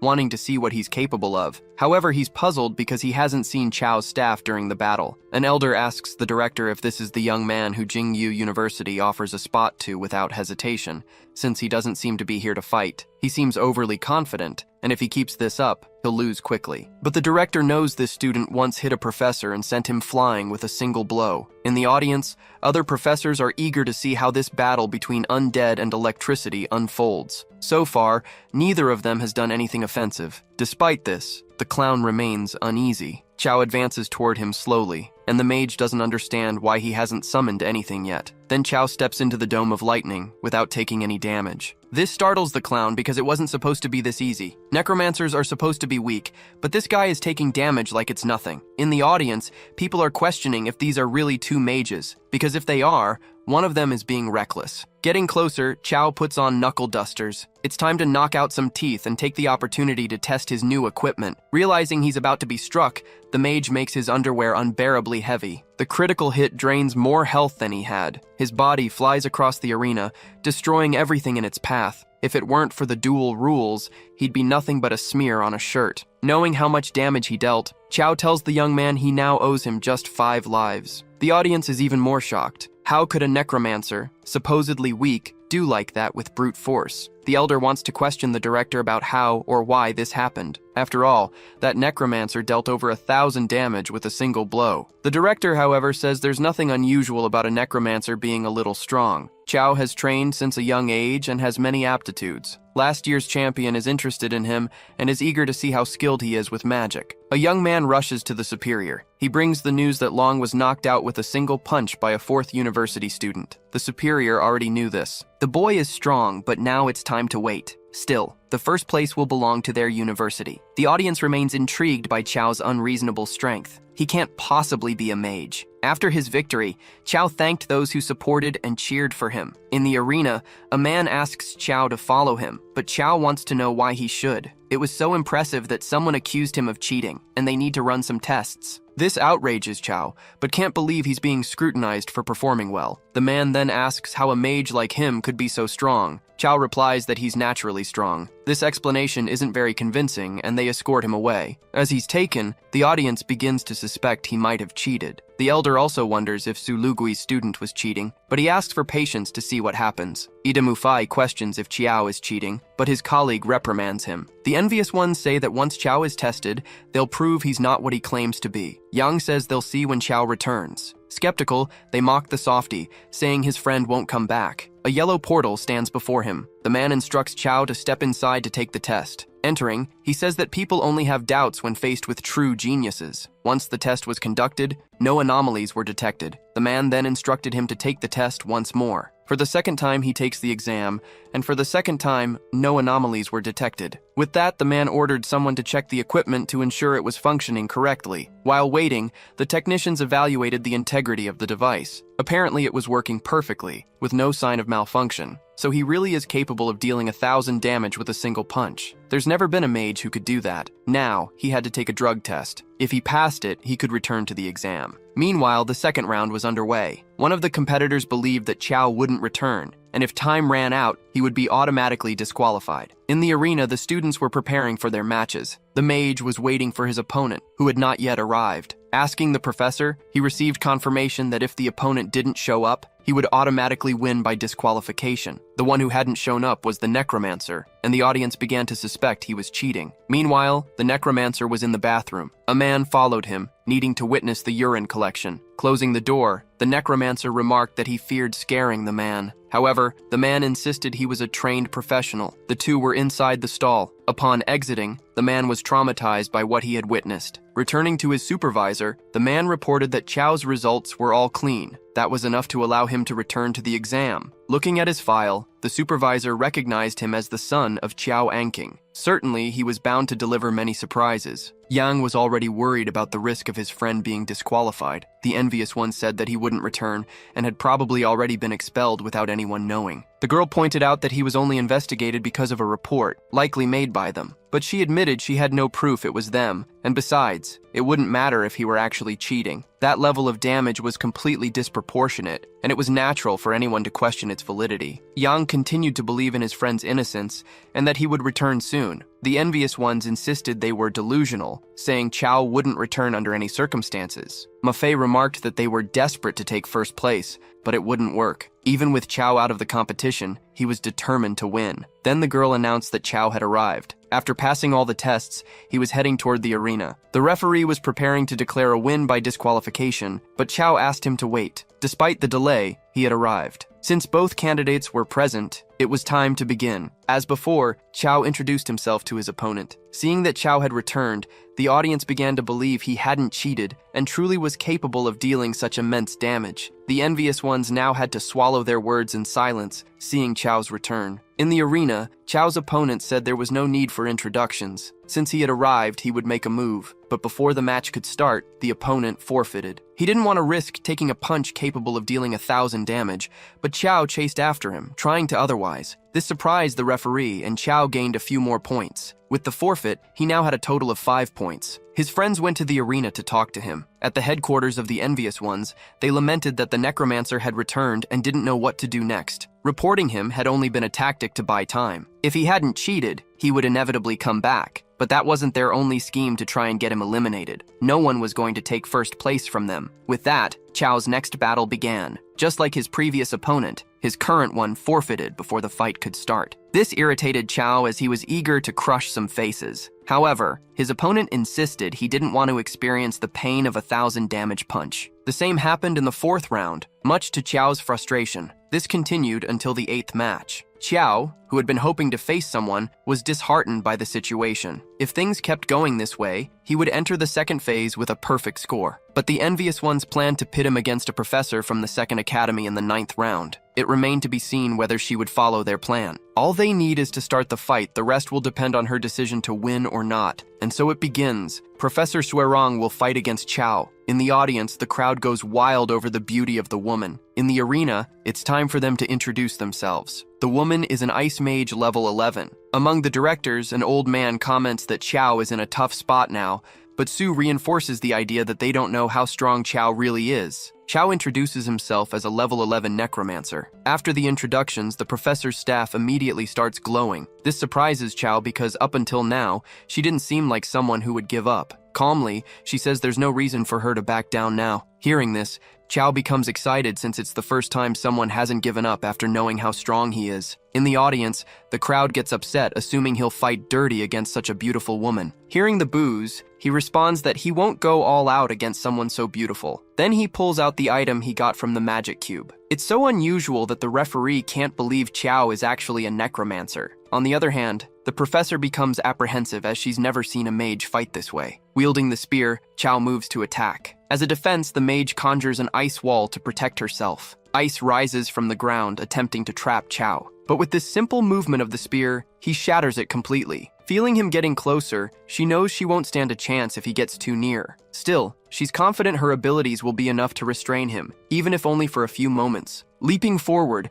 Chow tries to close the distance for close combat. The professor had been waiting for this moment when he was off the ground. She says he's powerful but too confident, and now this streak of victories would come to an end. Before he could land, he was already surrounded by the ice she summoned. His body is nearly completely encased in ice. With this, he becomes trapped in a massive block of ice, entirely immobilized. In the audience, people praise her strategy and agree she's clearly superior to a student. The directors believe the fight is over, but Su tells them to keep watching. Speaking with the referee, she asks if she has won the match, but he tells her to look at her opponent. Chow's health is steadily decreasing but hasn't reached 0 yet. So the mage approaches the block of ice. As she gets closer, Chow's face is already visible. She suggests he surrender, saying he's lost. And through the cold, Chow replies he refuses to give up. To her, he's just enduring unnecessary pain, and soon his health will drop to 0. But Chow knows that with his current health, it will take some time. Forcing his way out of the ice,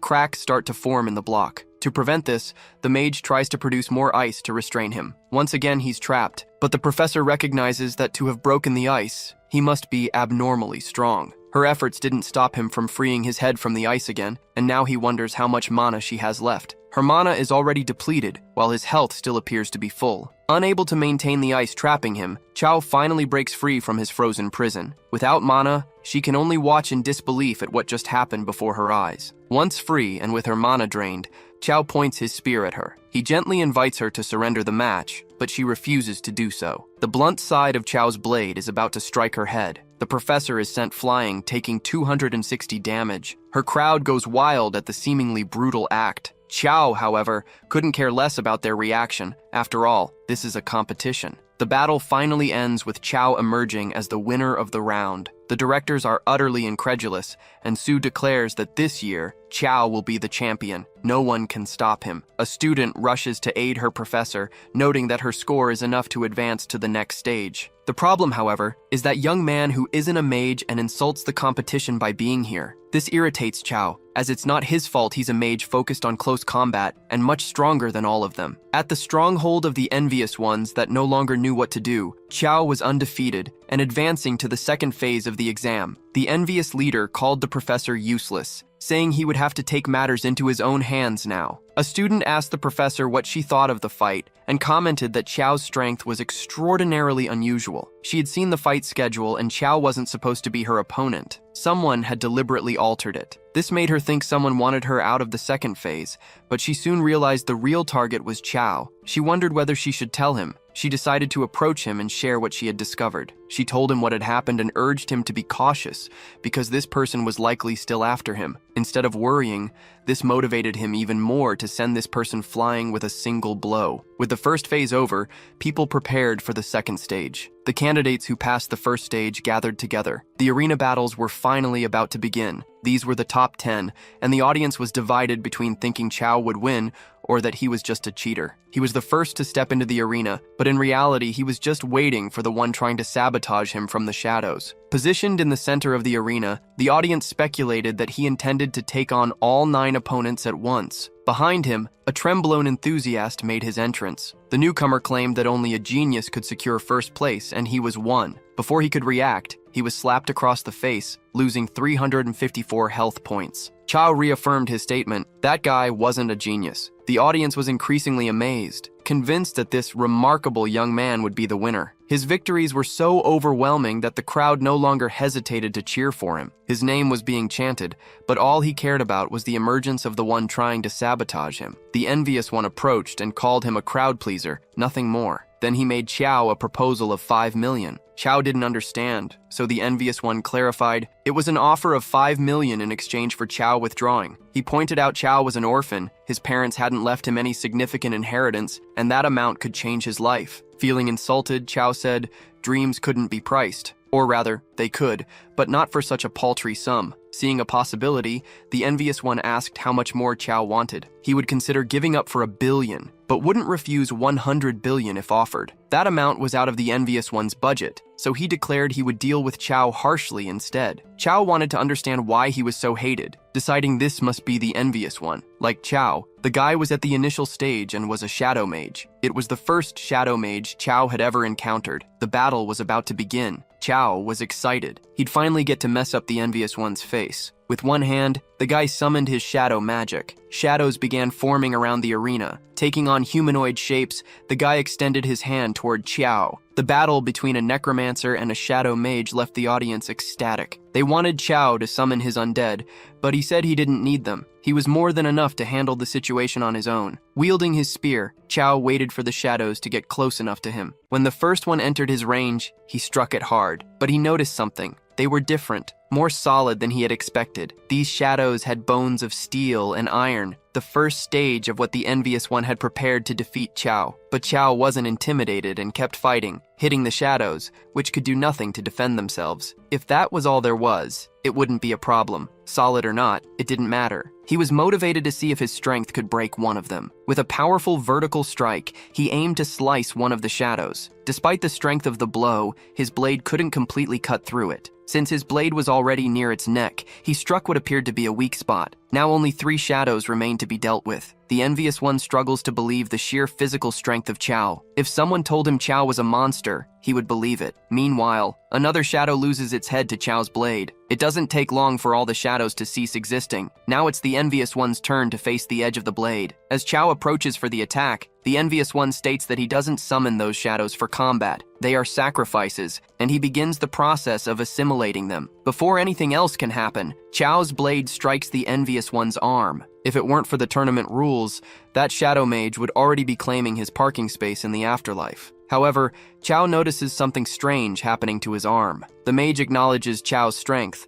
admitting he's the first to force him to use shadows as sacrifices. It seems that any direct attack on him will reflect damage onto the attacker. Drawing a dagger, the mage warns that even without being attacked, Chao won't be safe. He then uses the short weapon to injure himself. The damage transfers to Chao, costing him 50 health points. The envious one promises to fulfill his initial promise if Chao admits defeat. Despite the challenging situation, Chao refuses. Meanwhile, the envious one notices that a blow to Chao's chest wasn't enough to drain his health entirely. He continues to injure himself, commenting that Chao is stubborn and shouldn't blame him for the pain he's about to feel. The pain Chao experiences from those strikes is very real. Now the mage prepares to target an extremely sensitive part of male anatomy, displaying no ethics whatsoever. This deeply unsettles Chao, forcing him to react quickly with his spear, severing the mage's arm. The envious one is forced to retreat and uses the shadow sacrifice and assimilation process again. As a result, Chao suffers another 496 damage points. In this situation, having high attack power is no advantage. Qidao needs to figure out the limitations of the mage's ability. Perhaps it's tied to the dark aura surrounding him. He then understands the mage's abilities, and that with the next move, the fight will end. With one hand concealed, the envious one taunts Qidao, inviting him to try anything he likes. Facing him, Qiao executes a strike that doesn't hit, but causes a displacement in the air nearby. Qidao asks if the mage really thought he wouldn't see through the enchantment. Now it's time to see if the mage can dodge the attack. The envious one declares that if he does, he'll call Chao daddy. The punch is already prepared,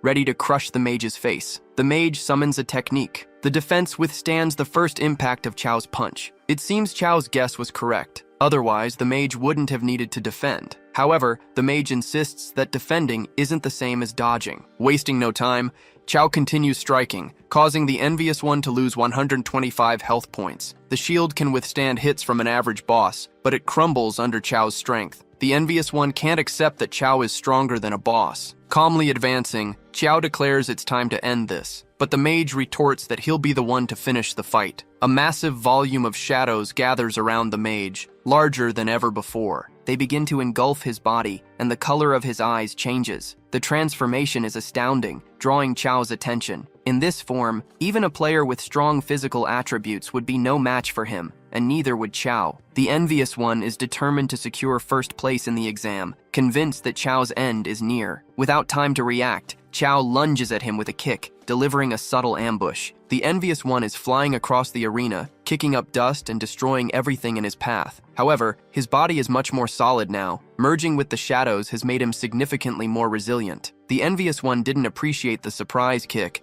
and is now ready to return the favor. As he gets close enough, Chao prepares another one of his punches. Their hands collide in the arena. The force of the impact reverberates through the air, breaking the ground beneath them. This causes Chao to lose footing with one of his legs. Mid-air, he's forced to defend against a kick heading his way. Before he can return to the ground, his ankle is grabbed. Even so, Chao is not surprised at all by his opponent's strength. From the air, he strikes him in the face with ease. Once again, the envious one is thrown, this time breaking the ground with his body. The audience doesn't understand, as a mage duel has turned into a hand-to-hand fight. Observing the battle are two mysterious figures. They are assassins, now certain that this is not Mufi, but actually the Chao they were searching for, and that they must bring him to Bai Zi. A shadow mage wonders how Chao is capable of matching his strength in this state and what magic he used to achieve it. Matching, this word doesn't define the situation between them. Within himself, the envious one thinks his ability is nearing its end. Now, he has no other choice. He uses his devouring shadows sacrifice technique. His director is concerned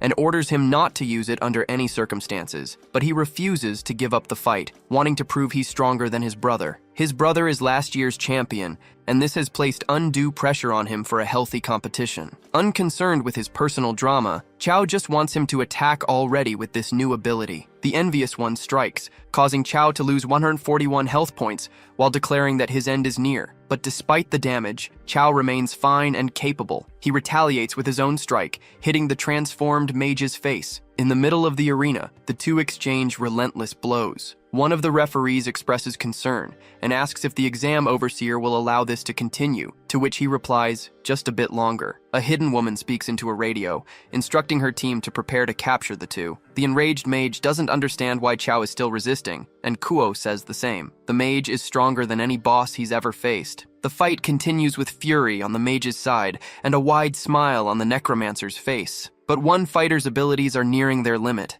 and Chao lands a precise punch on the Envious One. The layer of shadows surrounding him shatters, and the Envious One wonders if he has truly been defeated. It seems that Chao has won, and the referee prepares to announce the result. Then something happens in the arena, alarming the organizers. The chief exam organizer shouts at someone, saying they are courting disaster. Chao doesn't understand what is happening, but from the gleam in his eyes, it's clear someone is approaching. A truck flees the competition venue. Inside it are several students who participated in the second phase, including Chao. He finally wakes up wondering what happened. The Envious One, whose name is Gu Su, is there, as is the professor who fought him. It seems the best candidates have been kidnapped. A hooded woman approaches him, saying she regrets bringing him in this way. Chao remarks that if this is her way of inviting people, she should refine her method. She tells him not to fear. She is the leader of Baizi in this city, and her name is Gu Si. It was because of Chao's abilities that she had to abduct him. Yang and Ma Fei, also present, don't recognize the name Baizi, a bold move by this organization to act in the middle of the exam. The professor states that the repercussions of this action will be enormous and demands they be released immediately. But the woman insists they will be freed as soon as they reach their destination and assures them there is no risk as long as they remain calm. However, anyone who tries to escape will find out firsthand whether God exists. The question among them is why they were all abducted. Just as universities need good prospects, her organization does too. One of the captives stands up, saying he's never heard of them, and demands to be freed immediately. The woman kicks him in the stomach, knocking him to the ground. She says they have no choice. Once they witness the power of the organization, they will join willingly. If they refuse, they won't live. If they are smart enough, they will realize the correct choice. The cops are special, and they shouldn't even think about escaping to the inner world. Leaving the room, the door closes behind her. Earlier, the professors have fought, and the chief organizer asked who these people were. His arrows struck a young man, but that was one of the exam workers. There's an infiltrator among them, but the top priority is to rescue those who were taken. An expert level 35 archer, who would have thought the chief examiner would turn out to be him. The man prepares his bow, not knowing who the young man is, and the latter says he doesn't intend to reveal his identity. Arrows are fired toward the hostile intruder, but it wasn't his body, it was just a mirage. Distracted, the chief examiner is struck. The young man remarks that the old examiner is hot-headed, a surefire way to meet an untimely end. The rubble covering him flies into the air as he stands up. Soon, the same thing happens to the entire ground around them. As the dust begins to settle, something unfolds. The chief examiner finally frees himself from his restraints. Two of his subordinates arrive to check on his health, and he assures them he's fine, but wants to know where the intruders are. They escape with 10 students, and the subordinates fail to stop them. Hearing this, the examiner demands to know which 10 students were captured. After hearing their names, he becomes deeply enraged. Two directors approach him, explaining that since the captives are prodigies, they are not in immediate danger. This was so well orchestrated that it's no ordinary organization behind it, not in the middle of an exam. Another subordinate approaches, reporting that the same thing happened in other cities. The examiner orders an investigation,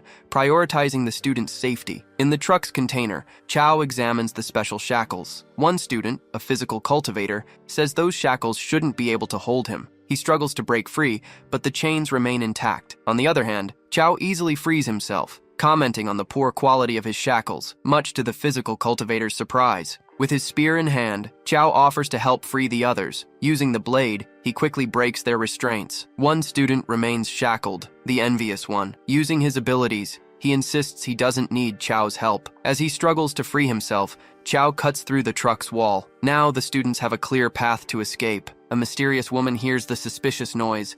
She immediately orders the truck to stop. As she steps out, she finds the students already outside. Once again, they face each other. Not even a level 20 physical cultivator could remove those shackles, and she demands to know how they managed it. Chow quips that if he told her, she wouldn't be able to sleep at night. Before she can say anything more, they are teleported away. Frustrated, she fires her quad-barreled weapon. The blast shatters the ground beneath them. They are in the inner world now, but once they return, help will have arrived. Furious, she vows not to forget Chow's name. In the secret world, they have an E-rank mission to stop the resurrection of a demon. His companions have disappeared, likely transported to random locations. For now, he considers destroying the NPC's device, thinking it might allow him to move freely. Something triggers his alertness. A young man tells his master that the deity of pleasure has risen from the dead, but the master refuses to believe it, saying such a thing is impossible. When a body turns malevolent, it becomes covered in fur and its teeth and nails elongate. The young man insists he saw this, but the master reiterates that the deity couldn't have done such a thing. Chow thinks that if he follows these NPCs, he'll quickly reach the core of the world's story. He continues walking, pretending to be a reanimated corpse. Now they're all inside a house. The master announces he needs to leave and instructs his student to watch over the deity of pleasure. The student begins praying for the deity not to rise from the dead. As he prays, the door is kicked open by newcomers. The new arrivals are carrying what looks like a sarcophagus. The old man notices a restraining talisman and demands to know the boy's relationship with the corpsed shepherd, Xiu Xian. The boy replies that Xiu Xian is his master and asks if the old man is a coffin bearer. Laughing, the old man remarks that Xiu Xian's disciple has some discernment. He wants to know where the boy's master is, and the boy explains that he had to leave but will return soon. Examining the body, the old man speculates it must have died recently, as the skin is firm and still warm. The boy warns that he shouldn't offend the deity of pleasure as it could have dire consequences. The other man scoffs, saying it's just a body and there are no consequences for what they said. Only body shepherds think like that, he retorts, adding that if the man tried anything, he'd make his club sing on his head. But the disciple insists that such actions would be an enormous disrespect. Observing the body, the man notes its fine features, estimating it would be worth a lot of money, and orders Feng Lai to grab it. Hearing the command, Feng Lai moves toward the body, to the surprise of the boy standing there. In response, the boy steps in his way, refusing to let the body be stolen. Ignoring the boy's words, Feng Lai slaps him across the face. The boy declares that if Feng Lai continues trying to steal a body, he'll do everything he can to protect it. Seeing the boy's small size, Feng Lai feels no intimidation at all. Knowing the boy would interfere, he knees him in the stomach. The force of the impact throws the boy far away. The man continues walking, commenting that the boy is too small and fragile to do anything. Q, pretending to be a body, doesn't like what he sees. His reaction is noticed by the boy guarding him, as well as the two men who arrive later. Removing the seal from his head, Q sighs. It's regrettable, he thinks, that Feng Lai harmed the boy over something so trivial. Seeing what they thought was a body moving, the boy exclaims that the deity of pleasure has returned from the dead. Q hadn't intended to intervene but needed to reach the coffin mountain and wouldn't let those two sell him. Sensing an attack, the older man uses a poison technique, but it's completely ineffective as Q's fist meets his face. The older man's body flies through the air, crashing into the hard floor of the house. Only now does he realize that this isn't a body but a living person. Feng Lai assumes it's some kind of trick and is undeterred as he attacks. His club lands squarely on Q's face. Despite the impact, the result is almost negligible, leaving Q surprised. Seeing such resilience, the old man can no longer tell if this is a living person or just a body. Looking at Q's status, even he is unsure. He's a reanimated body with 100 extra defense, but doesn't regenerate health or mana. This is why the body reanimating Bell made him act without a will of his own, and with high health he's fine since he doesn't use mana. The old man orders his disciple to hold Kyo off while he prepares a body suppression technique. Once again, the man moves to attack the reanimated body. Q also prepares to strike, unimpressed. His devastating blow sends Feng Lai sinking into the ground, even though he defended. Feng Lai tells his master he can't hold out much longer and hopes he's ready. The cunning old man had already fled the scene. Feng Lai is upset at being abandoned without explanation. Q tells him not to worry as the old man won't escape this situation. Leaving Feng Lai behind, Q chases after the old man. One strike is enough to permanently retire the elder. Not only the other man remains utterly disheartened by the situation, but Q hasn't forgotten the man either. Smashing his face into the ground, Q gains experience and attribute points for defeating both. Now he's curious about the object they were carrying. It looks like a spirit suppression coffin. With one hand, he opens it to see what's inside. Inside is his companion, the paladin. Of all people, he didn't expect to find someone he knew and recognized her by her slim frame. Waking up, she wasn't pleased to be recognized for that particular trait. Apparently, they're now part of the dungeon mission, which is why they became bodies. The boy nearby can't believe there's another reanimated deity. Taking advantage of his presence, Q addresses him.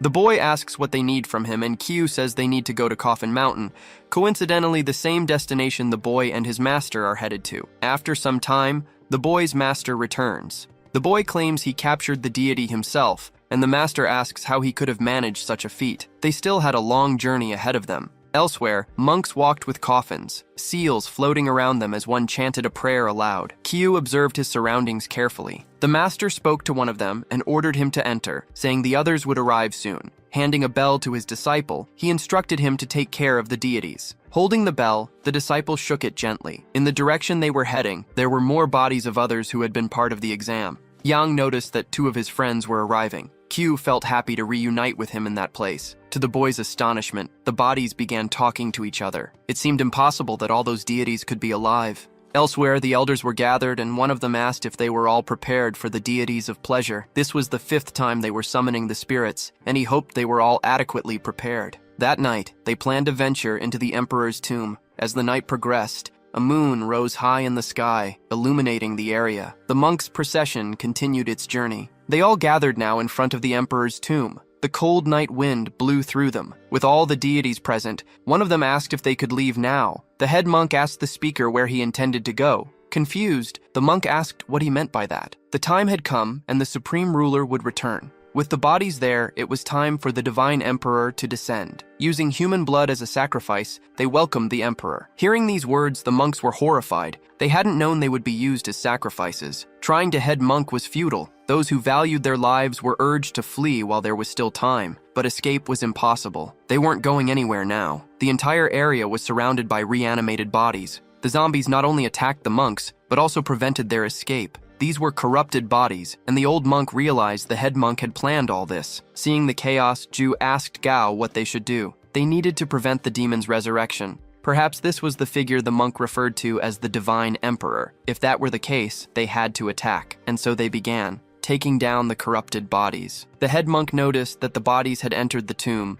finally allowing the emperor to return. Examining the ongoing battle more closely, doubts arose about the bodies. They seemed alive. Enraged, the head monk grew increasingly agitated, furious at the interference with his plans. Using his brush, a malicious elder began chanting an incantation. Meanwhile, Qiao was surrounded by corrupted bodies. Feeling his movements slow, he realized his body was succumbing to an incantation affecting reanimated corpses. Armed with his spear, he prepared to strike at the source of the spell. A spear was thrown, piercing through several bodies toward the malicious elder, but the elder continued chanting. As the spell concluded, he commanded 10,000 hidden bodies. Feeling the ground shift beneath them, Chao's companions were terrified. In truth, something had happened, and none of them could move. They should be frightened, though, as their bodies were the perfect nourishment for the Emperor's return. The situation was dire. If it continued, the demon would be revived at any moment. Looking at the monk who had accompanied him from the beginning, Chao reminded him they were there to stop the demon's resurrection. Hearing this, the monk refused to believe it was a demon being resurrected. The demon of their legends burned everything around him, one of the 4 great ancestors of the corpses, the dry demon. Whether it was human, corpse, or deity, the most important thing now was to stop the resurrection. Using his magic, the monk removed the curse restricting him. For a short time, spells affecting reanimated corpses would have no effect on him. That was enough. As long as he was there, the demon wouldn't leave its tomb. Looking at the other monks, the elder asked what they were waiting for. Pulling themselves together, they began freeing all the reanimated bodies. Desperate, the malicious elder declared that no one could stop the resurrection of his master. Chao was confident he could, striking the elder with all his strength. The elder's body lay motionless atop the objects that had stopped him. Now, under no circumstances could the sarcophagus come into contact with human blood. It was too late. The evil elder's blood had made contact with him. An evil hand burst from the ground. The dragon's breath was being born once more, and the system alerted them that the demon had been resurrected. Their mission had now changed. Mephis stared at the ethereal figure that appeared before them, amazed. The same astonishment was reflected on the others' faces, except for Chao. They now mean to defeat this demon as the mission difficulty had risen to level D, an epic level boss at level 20 with 4,000 health and 223 strength. Some of the monks present began to flee, realizing there was nothing they could do against the demon. The demon's eyes locked onto one of the fleeing men. He quickly chased after him, the man's utter despair. Not far from him, the demon noticed a young man nearby. The man approached Chao, hoping to distract the demon so someone else would be targeted instead of him. Understanding what happened, Chao grew furious at the cowardly monk. Now the demon stood before him, ready to attack. But before it could do anything to Chao, he struck it head-on. The demon flew as if it had wings. After slamming into a wall, it briefly recovered. From its mouth, it released a poisonous mist. The mist passed by Chao, nearly hitting him directly. Ju warned him that it was highly toxic and urged him to be careful. The ice mage acted quickly, casting her magic. Her ice enveloped both the mist and the demon. Meanwhile, the healer restored the health Chao had lost. With minimal effort, the demon shattered the ice, imprisoning it. One of the students considered using shadow magic. Appearing suddenly beside the demon, he slashed it with his blade. Judging by the monster's expression, the attack was ineffective, but it was enough to enrage the demon. Using this ability, the demon halved all the player's attributes. Now Chao's health was reduced by half. Unsure of what to do, they realized they had to cooperate to defeat the demon with their reduced attributes. A massive wave of debris flew in front of them. It was Chiao, striking the demon with his fists. This shocked the boy as the necromancer's attack dealt 10 times the damage of his strongest blow. After being hit, the demon retaliated, striking Chao. The force of the blow sent him flying. Yang rushed to his aid, asking what they should do next, since none of them could break through the boss's defense. Near Chao was the envious one, so Chao approached the man. Cunningly, he kicked him toward the demon, forcing him to act. The shadow mage was nearly upon the demon. Realizing he needed to respond, the mage summoned his shadows. Before being struck, he conjured a barrier to protect himself. Watching this, Chao hadn't expected such an ability to be so useful in this situation. The monster fought against the shadow mage. Finally, the student used his shadow sacrifice ability. This allowed him to take the demon's blow directly. The impact was so strong that the ground beneath his feet gave way. On the front lines, the shadow mage continued enduring the demon's retaliation. Meanwhile, the other two mages prepared their spells. The professor announced she was almost ready. Once her spell was charged, she unleashed a powerful ice magic. Simultaneously, Yang cast his restriction magic. The resurrected demon was struck by both spells. Xiao was impressed by Gusu's resilience as he continued enduring the demon's blows. Yang declared he was out of mana now. Everything depended on Xiao. Xiao advanced swiftly toward the boss. His hand was about to strike the hideous figure's face. The blow was devastating. The demon's face was utterly disfigured. As if one hit weren't enough, Chao continued to pummel him relentlessly. The barrage of punches was so intense that the demon resembled a defenseless child. After taking such a beating, the demon finally decided to fight back. Now it screamed in outrage, declaring that not even its father had beaten it like this. It was time to return the blows in the cruelest way possible. Unlike the demon, Chao didn't stand still waiting to be hit. He quickly counterattacked. Once again, the demon's body flew into the nearest wall. Slowly, it got up to, but it was futile. Chao was already upon it, ready to end its life. But the monk says Chao cannot do it. He must be the one to handle it. However, words are incapable of stopping a body descending from the air, and the demon's face slammed into the ground once again. The mission was completed, and Chao's performance was rated as A. In addition to the attributes and experience gained, he leveled up once more. Finally, the monk reveals that anyone who kills the demon will be cursed. As they converse, the demon's body begins to slowly disappear. A reddish mist forms from what was once the body, and the monk warns Chao to be careful with it. The mist coalesces before him. The system nullifies Chao that he is now cursed and will die in 30 days. He asks the monk if there's a way to reverse it, but the monk says there's nothing about this in historical records. His friends ask if he's all right, and he says yes, but he's considering whether someone at the university might know how to deal with it. Yang tells him that the soul core has formed. The envious one thanks Chao for his effort while taking the item for himself. Since he was once tricked, it's time to return the favor. The item is A level, capable of stealing half the target's agility for 10 seconds. Yang is upset with him knowing he barely did anything yet kept the item. While sounding Yang is stopped complaining, the envious one exits the secret world, but he doesn't succeed. Yang is restraining him with his magic. As Yang holds him back, he urges Chao to act quickly. The envious one insists he doesn't want to fight them, but Yang's magic won't hold him for long. Chow is already moving toward the troublemaker. If that's how it is, they'll fight once more, and he'll deboot his new item on him. The envious one steals half of Chow's agility, gaining an underwhelming 4.5 points. That miserable amount surprises even the envious one. Without the curse of the corpses, a single blow is enough to take him down. While flying through the air, he can only think about how much health Chow must have to keep fighting. However, he manages to recover and land on his feet. This isn't the exam without agility. They won't catch him. He bids them farewell once again. But once more, he's prevented from teleporting, this time by the ice magic of the professor. She hasn't forgotten what he did to her during the exam. With his brooded charisma, Gusu has made enemies of all of them. In a desperate attempt to defend himself, he uses the shadow sacrifice. But being struck by Chow causes him to lose a significant portion of his health. He's thrown far away while the ring falls into Chow's possession. Nearly out of strength, he finally leaves, promising revenge. The item appears to be interesting and will surely be useful in the future. Chow thanks the professor, who warns him that the envious one is vindictive and he should be careful with him. With that, they all teleport out of the dungeon. Chow is now level 12, incredibly strong, and with lots of health. Back in the real world, a rescue team is waiting for them. Not far away, the chief examiner is relieved that they've all returned. The directors gather with the rescued students. The examiner promises them an explanation for what happened. None of those responsible will escape justice as the incident was extremely serious. For safety reasons, the exam is suspended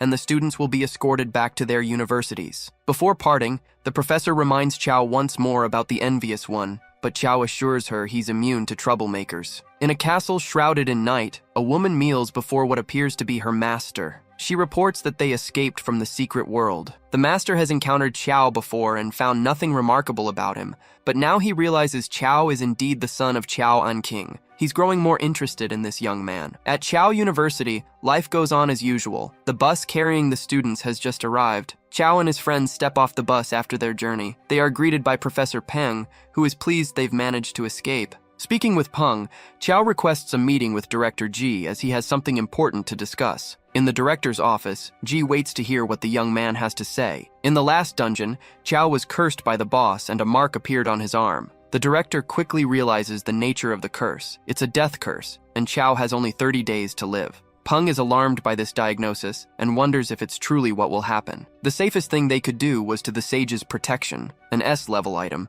but it wasn't available on the market. The Sage's Protection was something he once had but had to use. If someone else possessed it now, it would hardly be up for sale. The director contacted some connections, but none of them had the item, so Chow wanted to know if there was another alternative. There was, but with his current strength, it was impossible, and it would be better for him to make the most of his remaining days. Still, Chow wanted to try doing something to save his own life. Categorically, the director warned him that if he attempted this other route, it would lead to his death, but Chow insisted, saying he had no other choice. The director revealed it was in a D-level dungeon. Chow had faced E-difficulty monsters in E-level dungeons before, but a D-level dungeon was entirely different. There was no comparison between them, and anyone entering D-level dungeons was already at the intermediate stage. Even though his equipment wasn't low-level, Chow began hiding his items. The director clarified that he had no interest in a student's loot. However, Chow wanted to know what dungeon it was because he intended to go there. Hearing these words, the director grew irritated. Releasing his energy in the room, Chow took 500 damage without the professor moving a muscle. His eyes burned as if they were being cut. Even so, to the director's surprise, the boy was still standing. Unlike the other professor in the room, this prompted him to ask once more for the dungeon's name. Before answering, the director healed the student's health. "It's the Lake of Purification," he said. Entering this lake could cleanse all negative statuses a player had. Chow thanked him for the information, and the director urged him to be cautious since no beginner stage players were found there. Chow promised to be careful and said he understood everything. After the conversation, he announced he was heading to the dungeon, but the director asked him to wait a bit longer. He handed him an item to wear, explaining it would help him in that place.